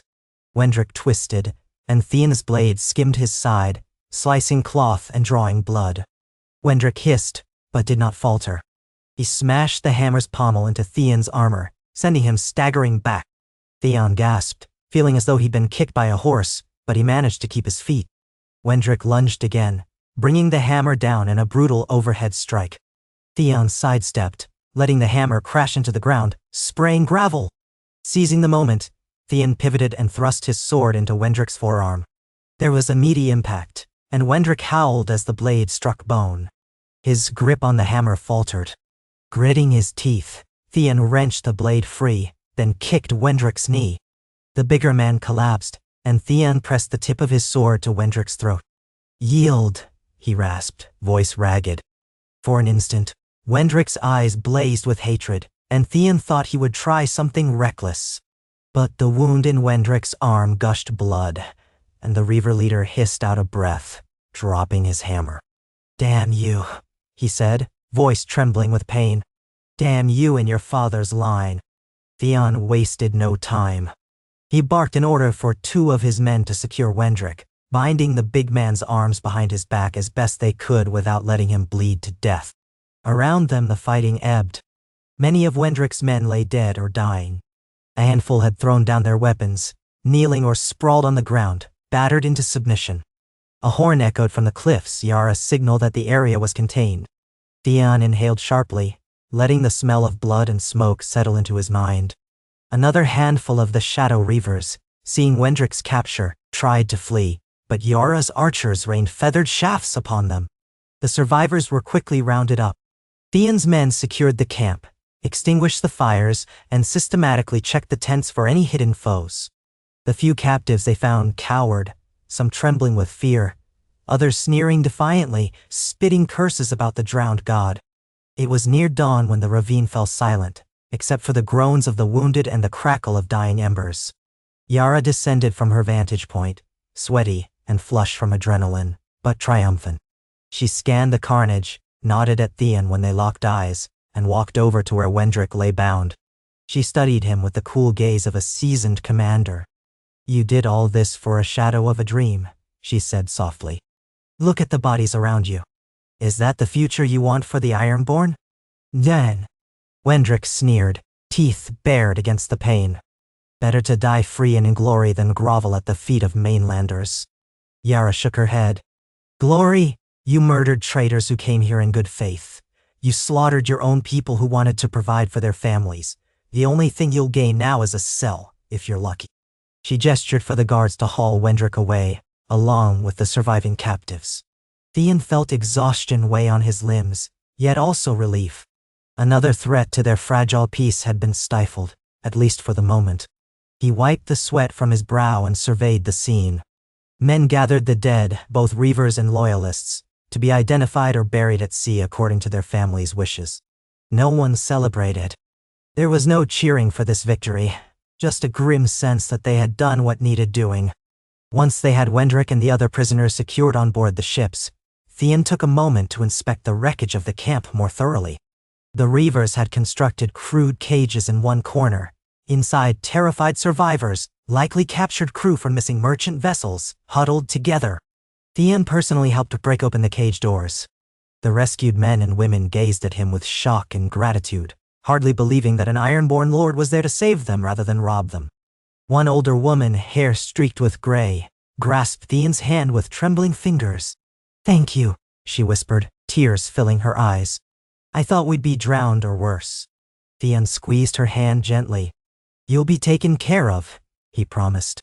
"We'll get you home, or wherever you need to go." A hush of awe passed among the prisoners.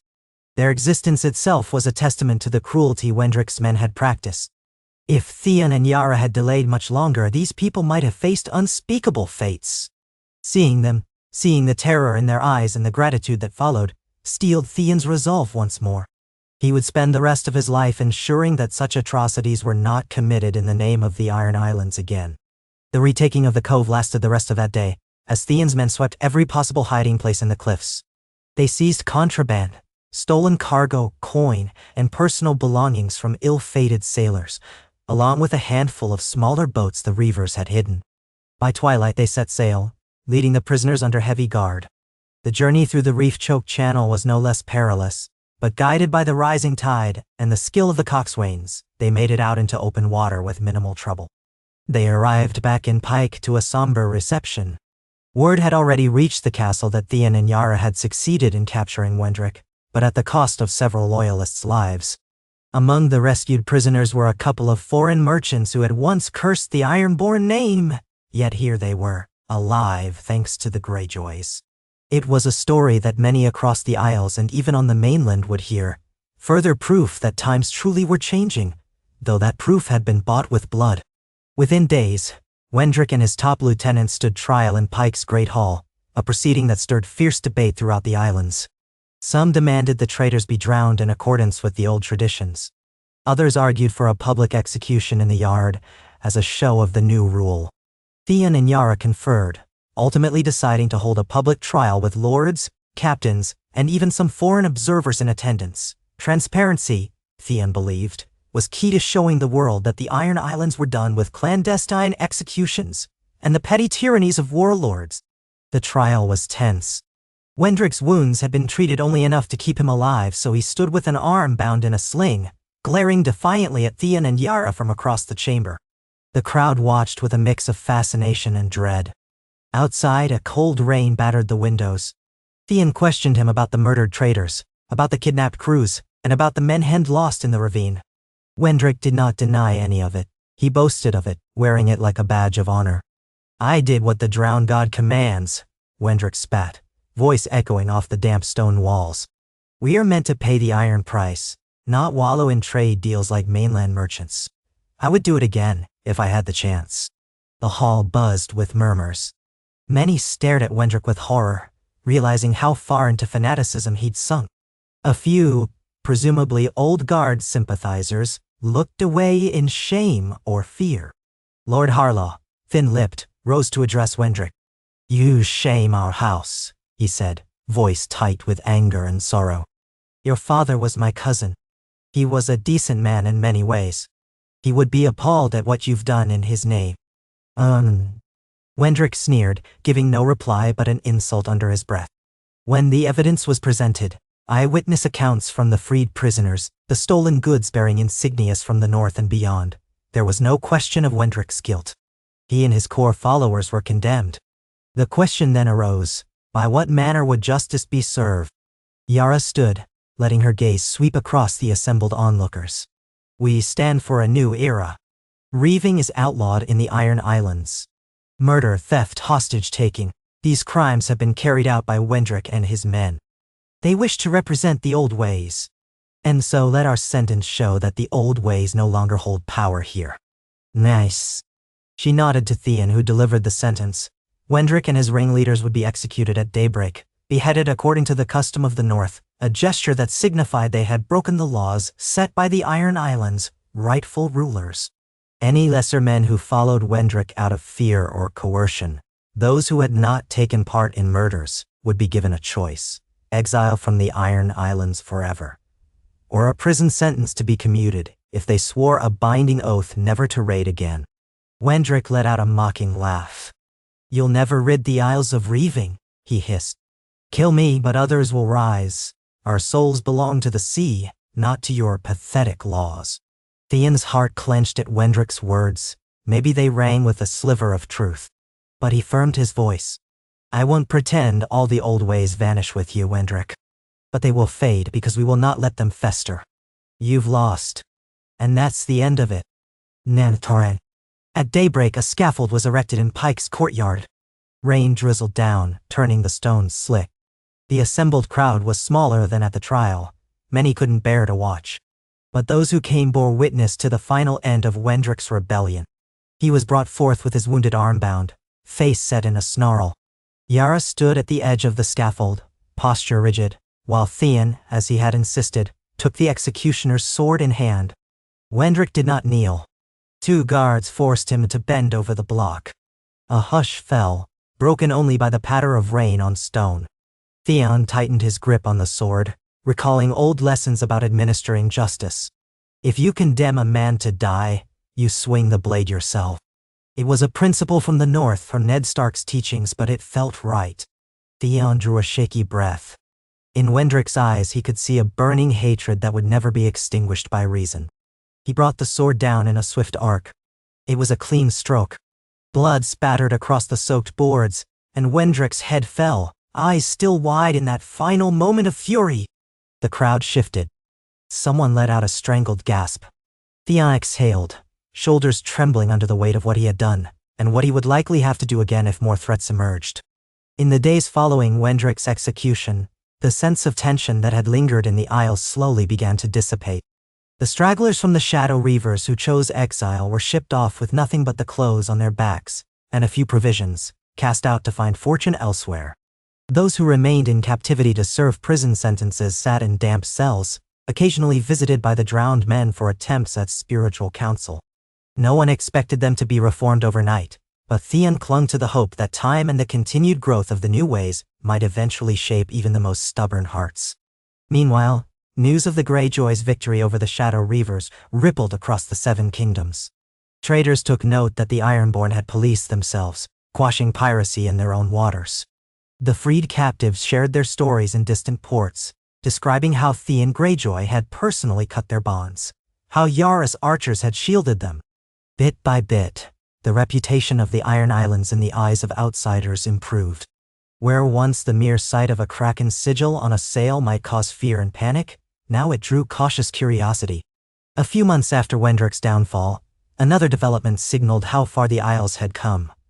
A small delegation of Tyrell bannermen from the Reach arrived in Lordsport, seeking an audience with Theon and Yara to discuss potential trade in high-quality ships' planks. The lush forests of the Reach produced strong timbers prized for shipbuilding, and the Ironborn had the best knowledge of constructing seafaring vessels.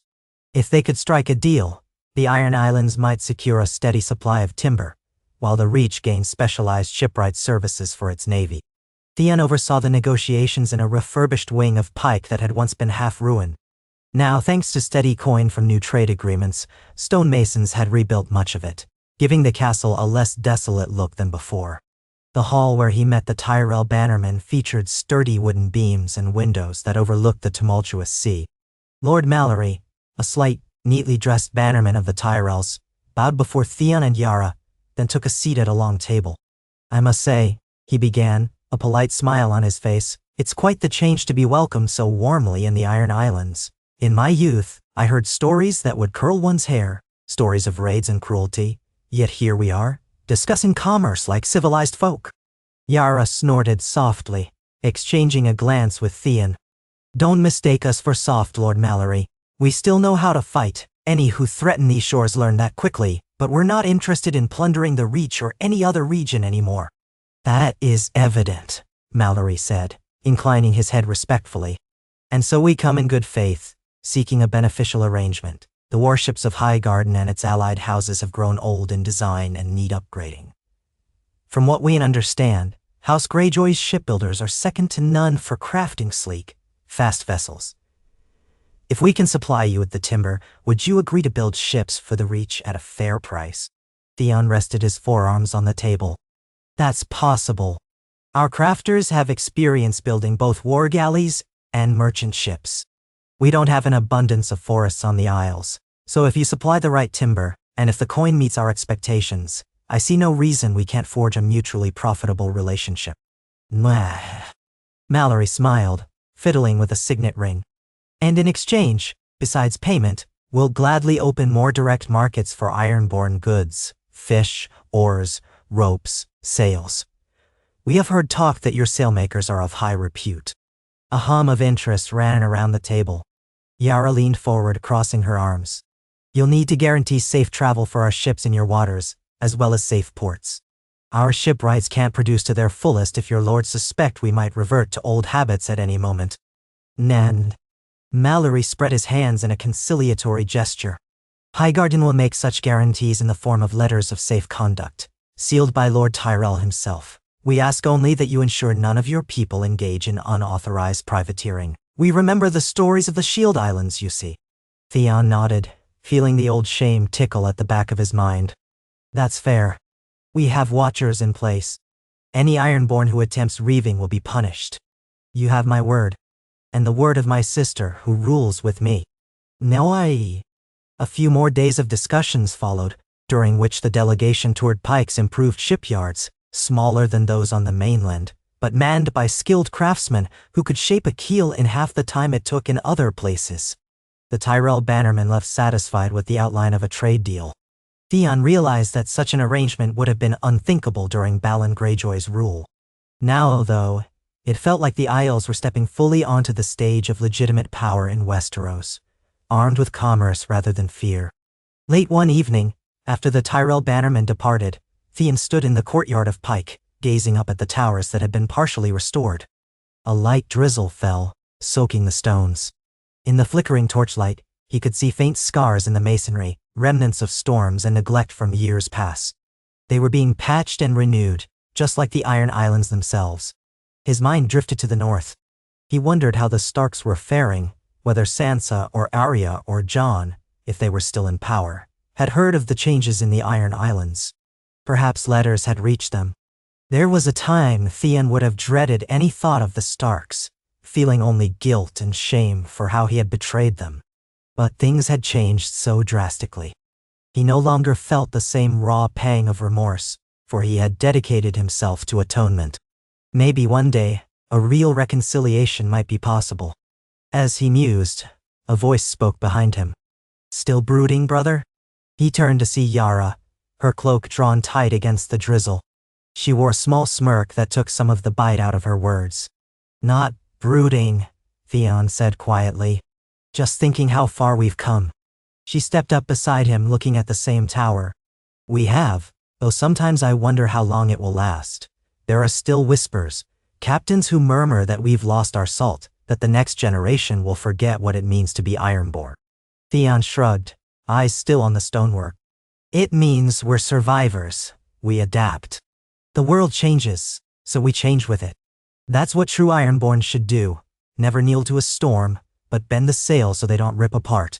"No mitabansi keke." She nodded thoughtfully, and for a moment they stood there, listening to the drip of rain.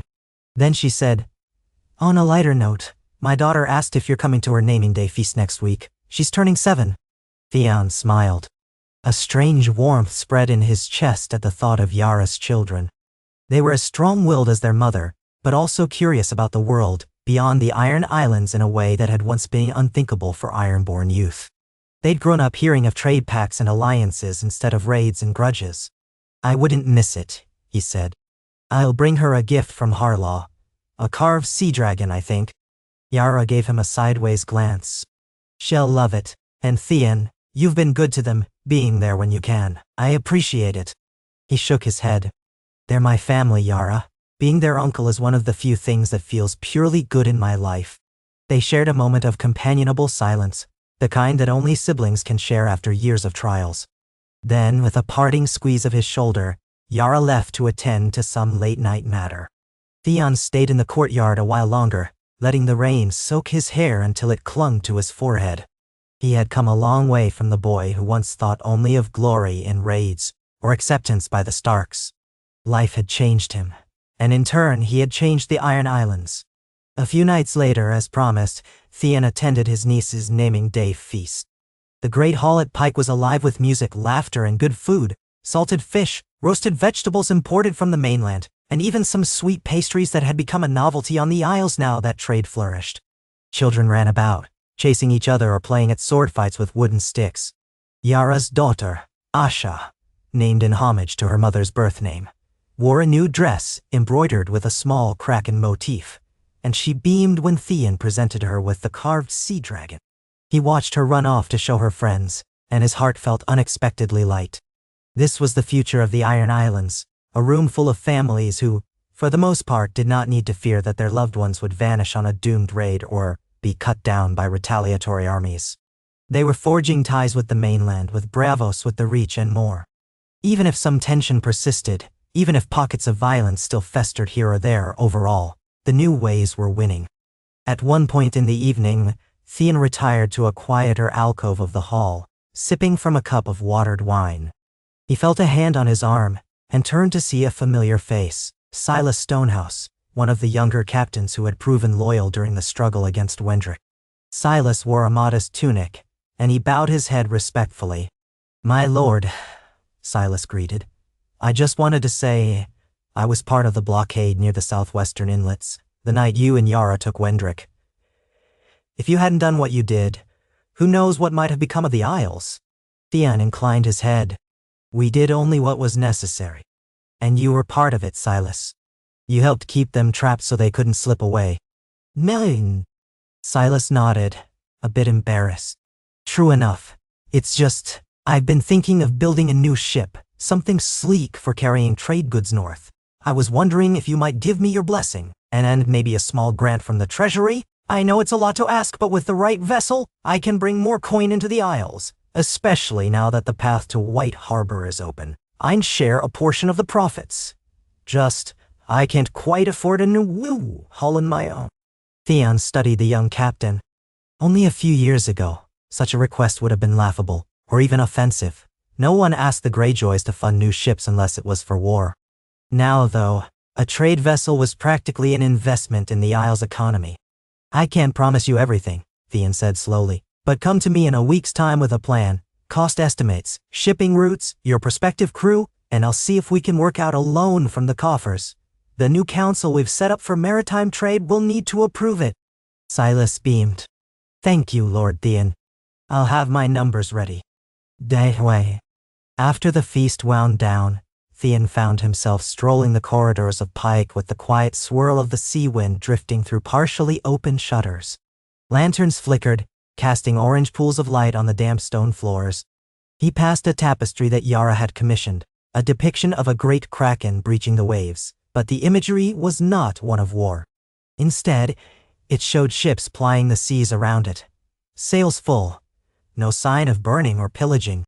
A symbolic representation of what the Iron Islands could be. Yes, Theon thought, times had changed. He was no longer haunted by the same nightmares of his captivity under Ramsay Bolton. Those memories still lurked, but they had scabbed over, overshadowed by his dedication to shaping a better fate for the Ironborn. He heard the faint laughter of children from behind a closed door, probably Yara's brood, still too excited to sleep after the celebration. A pang of wistful longing flickered in Theon's chest. He had never married, never sired children, never built that branch of a family. But perhaps it was for the best. The next generation already had enough role models in Yara's line, and he was content to be the supportive uncle. In the weeks that followed the feast, the Iron Islands saw a flurry of new activity. The preliminary trade agreement with the Reach took firmer shape, and a handful of Tyrell-sponsored caravels began to dock regularly at Lordsport. Braavosi merchants showed renewed interest in hiring Ironborn sailors to escort them past dangerous pirate havens. Even a few Westerlanders arrived, enticed by tales that the Greyjoys were building some of the finest hulls in the West. Theon often found himself juggling matters of governance he had never anticipated would be so intricate, setting fair tariffs, mediating disputes over docking fees, ensuring that the local communities near newly busy ports weren't overwhelmed. It was a delicate balance, but he found a certain satisfaction in the work. Rather than extracting wealth by force, the Iron Islands were learning how to cultivate it systematically. One crisp morning, as Theon finished signing off on a stack of trade documents in Pike Solar, a raven arrived from the north. The seal was simple, the imprint of a wolf's head in gray wax. Theon's heart lurched slightly at the sight. Carefully, he broke the seal and unfolded the parchment.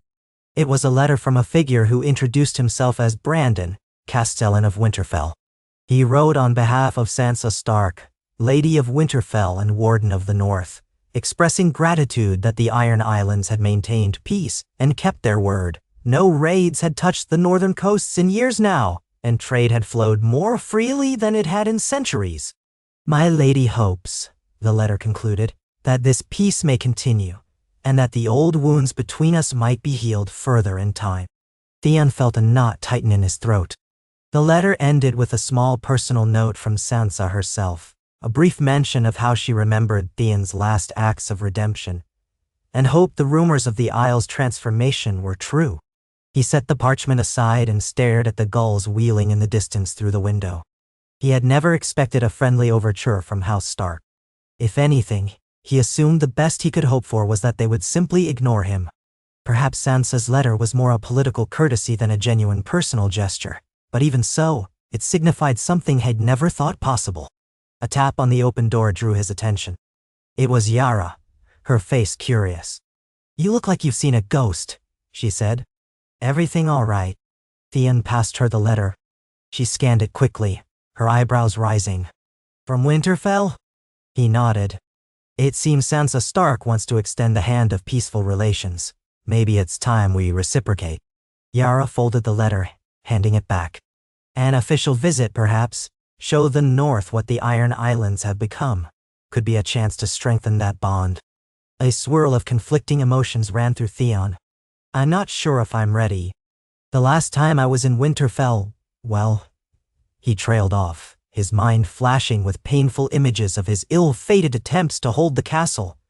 The betrayals that followed, the terror he had brought upon innocents. Yara touched his shoulder gently. But maybe that's why you should go, Theon.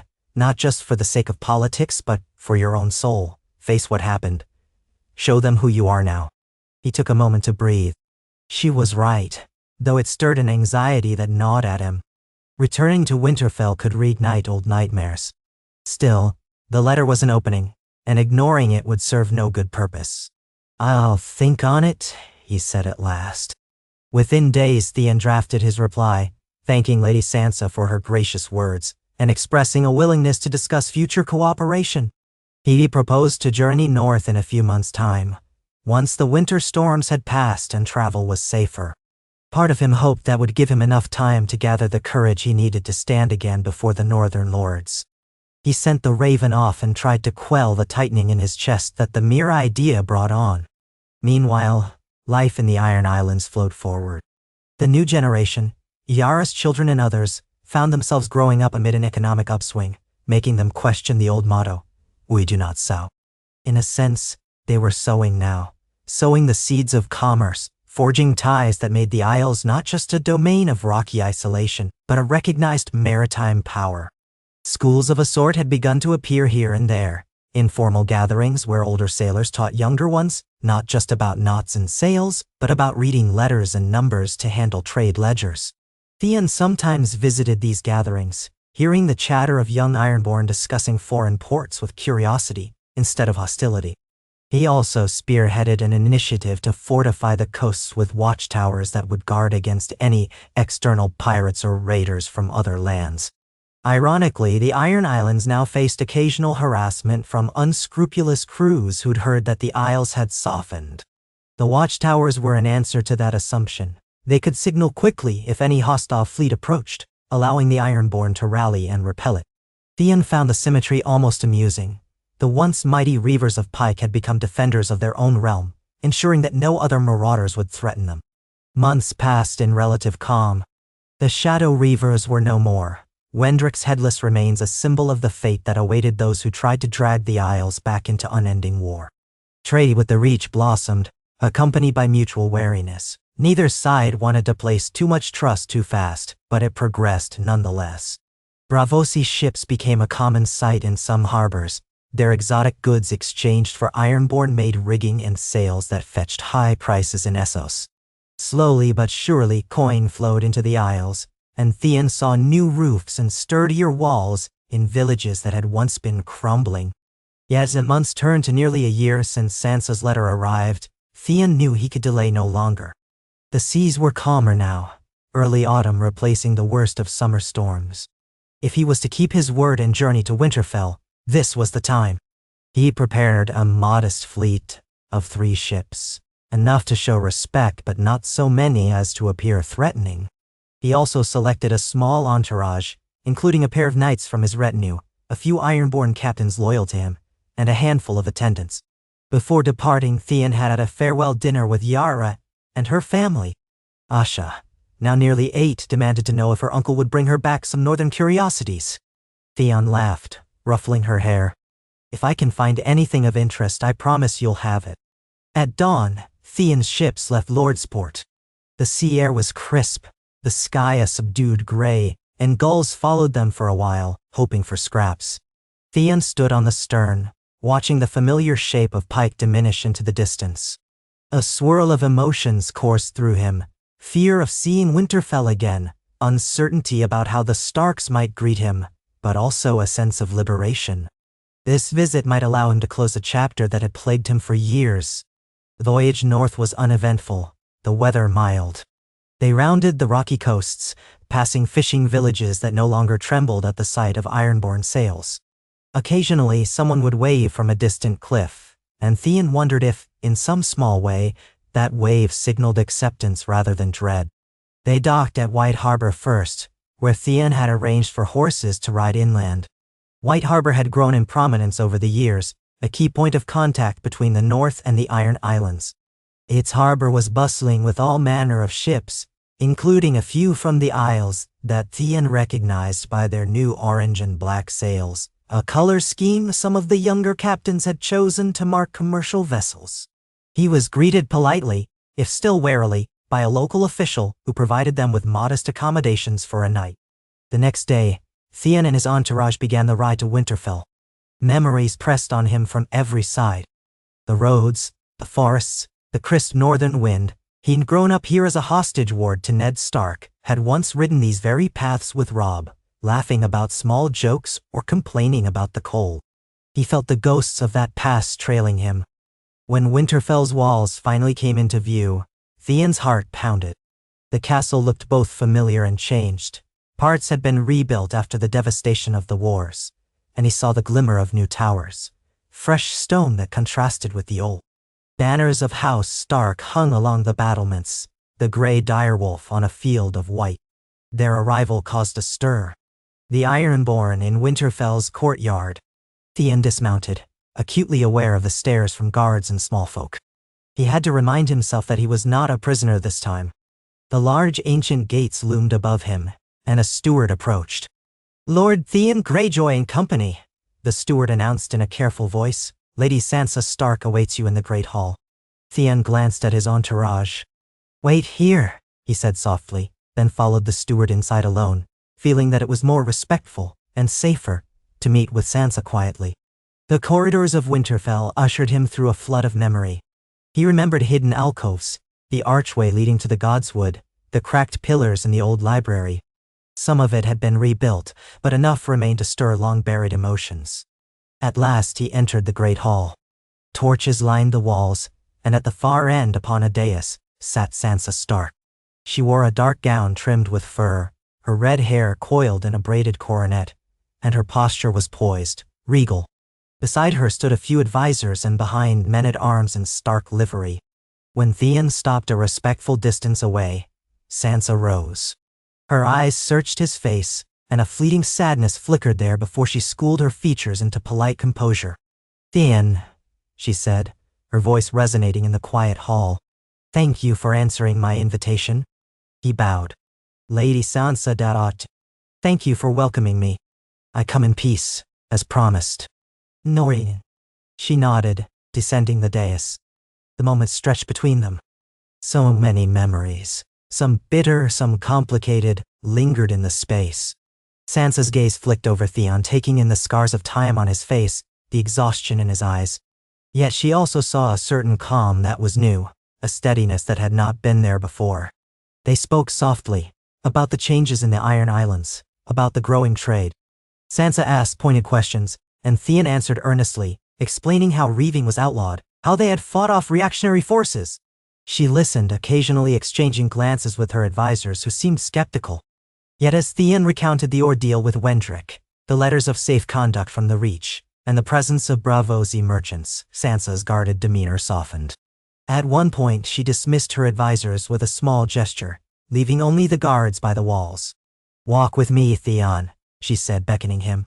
He followed her through a side door into a corridor leading to the Godswood. The hush of Winterfell's interior enveloped them. She led him beneath the archway that opened onto the ancient weirwood tree, its crimson leaves stirring in a gentle breeze. Snow dusted the branches in the ground in patches, a harbinger of winter. They stood by the reflecting pool in silence, letting the cool air wash over them. "Finally," Sansa said quietly, "I never thought I'd see you here again." Theon's throat felt tight. "I never thought I'd come back," he admitted. "But I had to. Your letter, it gave me hope that maybe you'd want to see what I've tried to become." Her gaze, steady and observant, rested on his face. "We've both seen too much horror, Theon. When I think of the past, sometimes all I remember is fear, pain, betrayal. But I also remember that you saved me once. You risked everything to help me escape Ramsay. He lowered his eyes. It was the least I could do after all I'd done, but it means something to me that you haven't forgotten. She reached out and touched his arm lightly. Theon felt a tremor of emotion well up inside him. This was not forgiveness, not exactly, but a shared acknowledgement of survival and regret. Sansa withdrew her hand. I don't know if the North will ever fully trust the Iron Islands. The old scars run deep, but if you truly have changed your ways, we can start with courtesy, with alliances, with open trade routes. Perhaps in another generation our peoples might be friends. He nodded, a wave of relief washing over him. That's all I ask, just a chance. She offered a small, sad smile. You'll have it. For Rob's memory, and for everything that's happened, you'll have it. They spent a quiet moment by the weirwood, letting the swirl of autumn leaves and the trickle of water ease the tension. Then Sansa turned back toward the castle. Will you stay a few days at least? We can sit together at a feast tonight, show the North you're here by my invitation. You can tell me more about the changes on the Isles. Theon hesitated, old anxieties stirring. But he realized this was the moment to truly lay old ghosts to rest. I will stay, he said, voice firm. That evening, Winterfell hosted a modest feast in Theon's honor. The Great Hall was not as raucous as a southern court might be, but it was warm, with plenty of roasted meats, hearty stews, and spiced wine. Theon, seated at Sansa's left, felt every eye upon him, but he answered questions politely, recounting stories of the new Iron Islands, describing how families once known only for raiding had turned to fishing and commerce. Some northern lords regarded him with suspicion, but others, especially those who had witnessed or heard of the Ironborn's recent self-policing efforts, nodded in grudging respect. When the feast ended, Theon found himself speaking with the steward who had first greeted him, discussing the logistics of shipping fish and sailcloth to White Harbor. A few lords listened in, occasionally chiming with suggestions. Theon noted that while outright warmth was scarce, at least no one was throwing insults or calling for his head. That alone felt like a victory. Over the following days, Theon walked the grounds of Winterfell, under an unspoken invitation from Sansa, who was too busy to accompany him everywhere but encouraged him to see the castle as it now stood. He moved through the courtyard, recalling the final days before Balon Greyjoy's ill-fated rebellion. How he'd watched Ned Stark train his sons, how he joked with Robb. A pang of deep sorrow curled in his chest at those memories, but they also spurred him onward, reminding him of the impetus for everything he was doing. On the morning of the fourth day, Sansa requested a private audience with him in her solar. Theon arrived, noticing the gentle light streaming through a narrow window, illuminating a wooden table stacked with ledgers and maps. Sansa dismissed her guards to stand outside the door, then motioned for Theon to sit with her at the table. I've been thinking about the future, she began. The North is vast, and not all of its lords are as open to peace with the Iron Islands as I am. Still, if you continue to uphold this new rule, and if further incidents like Wendrick's rebellion are quashed, we can build on this trust. Perhaps in time, we can create a formal alliance beyond just trade. A pact of mutual defense, maybe. The seas are dangerous, and I've heard rumors of pirates in the Narra Sea grow. Theon considered it. A formal alliance would be a major step. Yara and I would have to consult with our lords, but I'm sure many would see the benefit, especially if it secures greater protection for shipping routes. And we would, of course, offer our naval strength to protect northern coasts from pirate incursions. Sansa smiled slightly. It's a far cry from the old days, isn't it? When the Ironborn threatened our shores instead of defending them. He nodded, a wry tilt to his lips. Times change. People change, if they survive long enough. They spent over an hour reviewing the possibilities. Sansa was meticulous, questioning him about the number of ships, the readiness of the Ironborn to commit to a pact, potential terms. Theon answered as honestly as he could, cautioning that some lords in the Isles still bore resentment toward the mainland. But he believed the majority would come around given the wealth that trade was bringing. By the time he left her solar, Theon felt both relieved and exhausted. This was a potential milestone, formalizing peace between the North and the Iron Islands in a way that might endure beyond his lifetime. For so long the Isles had been a thorn in the North side, now they could be allies. Maybe that would prove to the entire realm that the new ways were not a fluke. He decided it was time to return home, to deliver news of these discussions to Yara. Sansa walked with him to the courtyard, where his horses were being readied. A small retinue of Winterfell's men-at-arms watched quietly. Before he mounted, Sansa took a step closer. "Theon, I know the North's forgiveness doesn't come easy. But for what it's worth, I'm glad you returned. I'm glad you found a way to mend what was broken." Noah. An unexpected tightness gripped his throat. He nodded, not trusting himself to speak for a moment. Then he managed. "Thank you, Sansa, for letting me come, for allowing the Isles a chance to prove themselves. I won't waste it." With that, he mounted up, his entourage following. They rode out of Winterfell's gates beneath the watchful eyes of the Stark guards. Theon glanced back once, seeing Sansa standing at the top of the steps, her fur cloak stirring in the wind, face expressionless but not cold. He raised a hand in farewell, and she inclined her head. The journey back to White Harbor felt lighter, as though a burden had shifted from Theon's shoulders. He had faced the Starks, or at least one of them, and found not condemnation but cautious hope. That evening, before boarding his ship, he lingered at the harbor's edge, watching the reflection of lanterns bob on dark water. He thought of Robb, of Bran, of the boy he had once been in their midst. Perhaps there was no undoing the tragedy of the past, but at least a new chapter could be written for the future.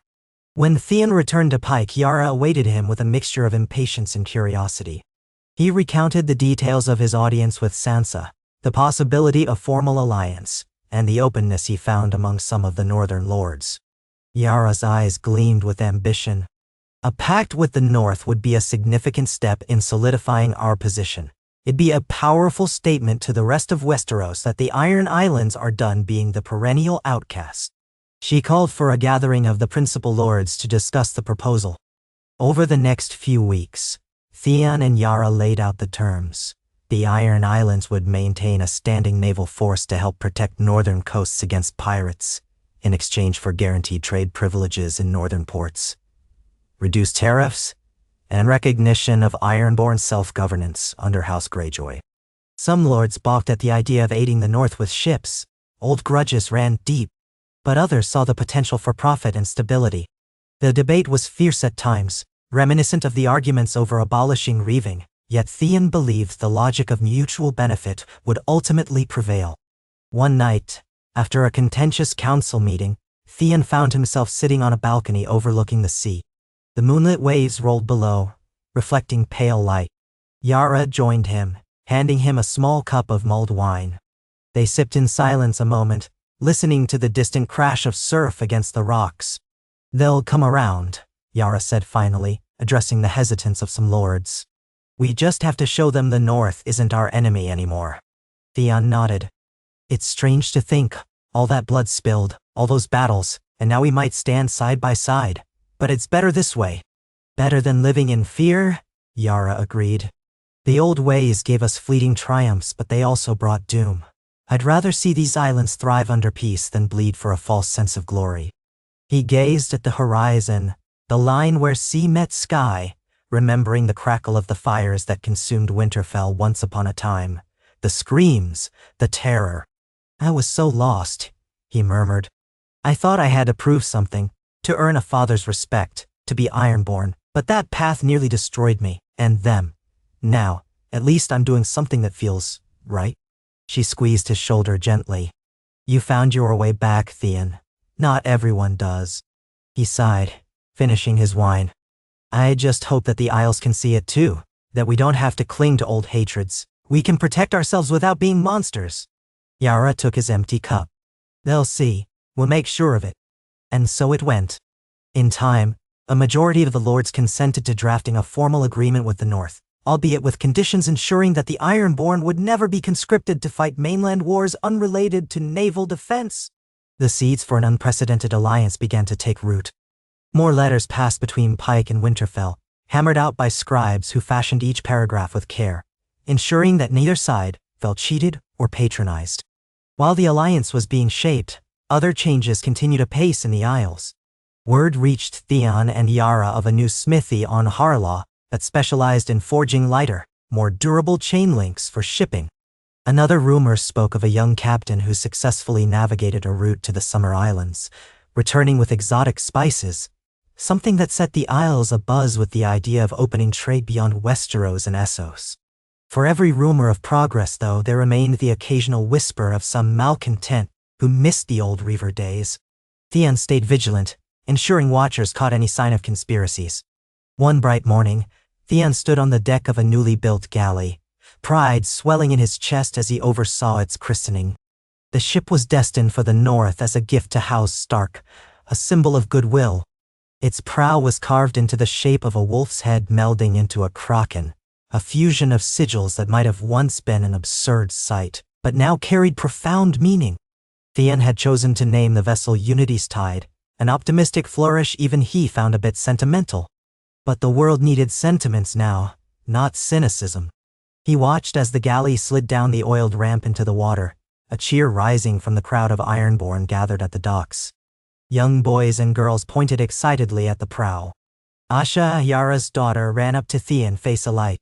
"Uncle, can I sail on it, please? I promise I won't cause any trouble." Theon laughed, ruffling her hair. "When you're older, little one, this ship has a special duty, carrying envoys to Winterfell. Maybe next year if you learn your rigging lessons." Her eyes shone. "I will. I'll learn faster than anyone." Behind them, Yara watched, her expression somewhere between amused and proud. "She's got salt in her veins, that one. I wonder if she'll continue what we started," Theon mused quietly. "One day, if she inherits Pike or leads the fleet, will she keep the Ironborn on this path?" Yara's eyes followed her daughter, who was now darting off to marvel at the ship's sails. "I think so. She's growing up with trade deals instead of war stories. She'll see the benefit of it more clearly than we ever did." Theon hoped she was right. The children of this new generation would shape the future of the Isles. Perhaps by the time they took power, the notion of raiding in the old way would seem as distant as ancient legends. Time flowed on. The formal alliance between the North and the Iron Islands was eventually signed at White Harbor, with Sansa Stark sending her trusted Castellan and a few lords to meet with Yara and Theon. A modest celebration marked the occasion, nothing too lavish, but enough to signify the importance of what they'd achieved. Though not all Northern lords attended, those present spoke polite words of unity. The new alliance spelled out mutual defense and open trade, specifying that the Iron Islands would help patrol the sea routes against pirates, while the North offered preferential terms for grain, timber, and safe harbors. With the document sealed by both House Stark and House Greyjoy, the watchers of history might have blinked in disbelief, for such a pact had never before existed. 1,000 years of enmity had been laid aside, at least on parchment, and Theon hoped, in the hearts of enough people to make it stick. On the voyage home from White Harbor, Theon found a moment of respite on the deck of the flagship. The waters were calm, the sky a brilliant blue. The gulls cried overhead. He leaned against the railing, letting the wind ruffle his hair. Yara joined him. They stood in companionable silence for a while, watching the horizon as the coastline of the North receded. "You've done it," Yara said eventually, her tone musing. "We've done it. Our people aren't just tolerated by the rest of Westeros, we're accepted. Or near enough to make no difference." "No." He let out a breath. "I never thought I'd see this day. A time when House Greyjoy and House Stark sign an alliance instead of crossing swords. Maybe this is what I was meant to do all along. Not to be a pretender among the Starks, not to betray them for my father, but to bridge the two worlds." Yara nodded thoughtfully. "You've made good on your mistakes, Theon. If the old gods or the Seven are watching, maybe they'll finally grant you some peace." He gave her a faint smile. "I think I've found peace in the work itself, in seeing our people thrive, in knowing that children in the Iron Islands aren't being sent off to die for pointless glories." She clapped him on the back. "Well said, brother." They sailed on in contented quiet, the new alliance a living reality in each gust of wind that filled their sails. Over the months that followed, the arrangement began to bear fruit. Northern merchants arrived more frequently at Lordsport, and Ironborn vessels patrolled the coast, turning away or capturing the occasional pirate ships that harried the western seaways. Letters of thanks came in from northern coastal villages that had been spared attacks by these roving bandits thanks to Ironborn intervention. Some might have scoffed at the notion of Reavers protecting them, but results spoke louder than prejudice. Not all was perfect. Occasionally, an incident arose.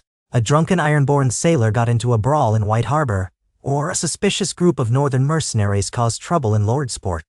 But these were minor sparks of tension, quickly doused by the local authorities, who recognized that the alliance was too valuable to risk over petty squabbles.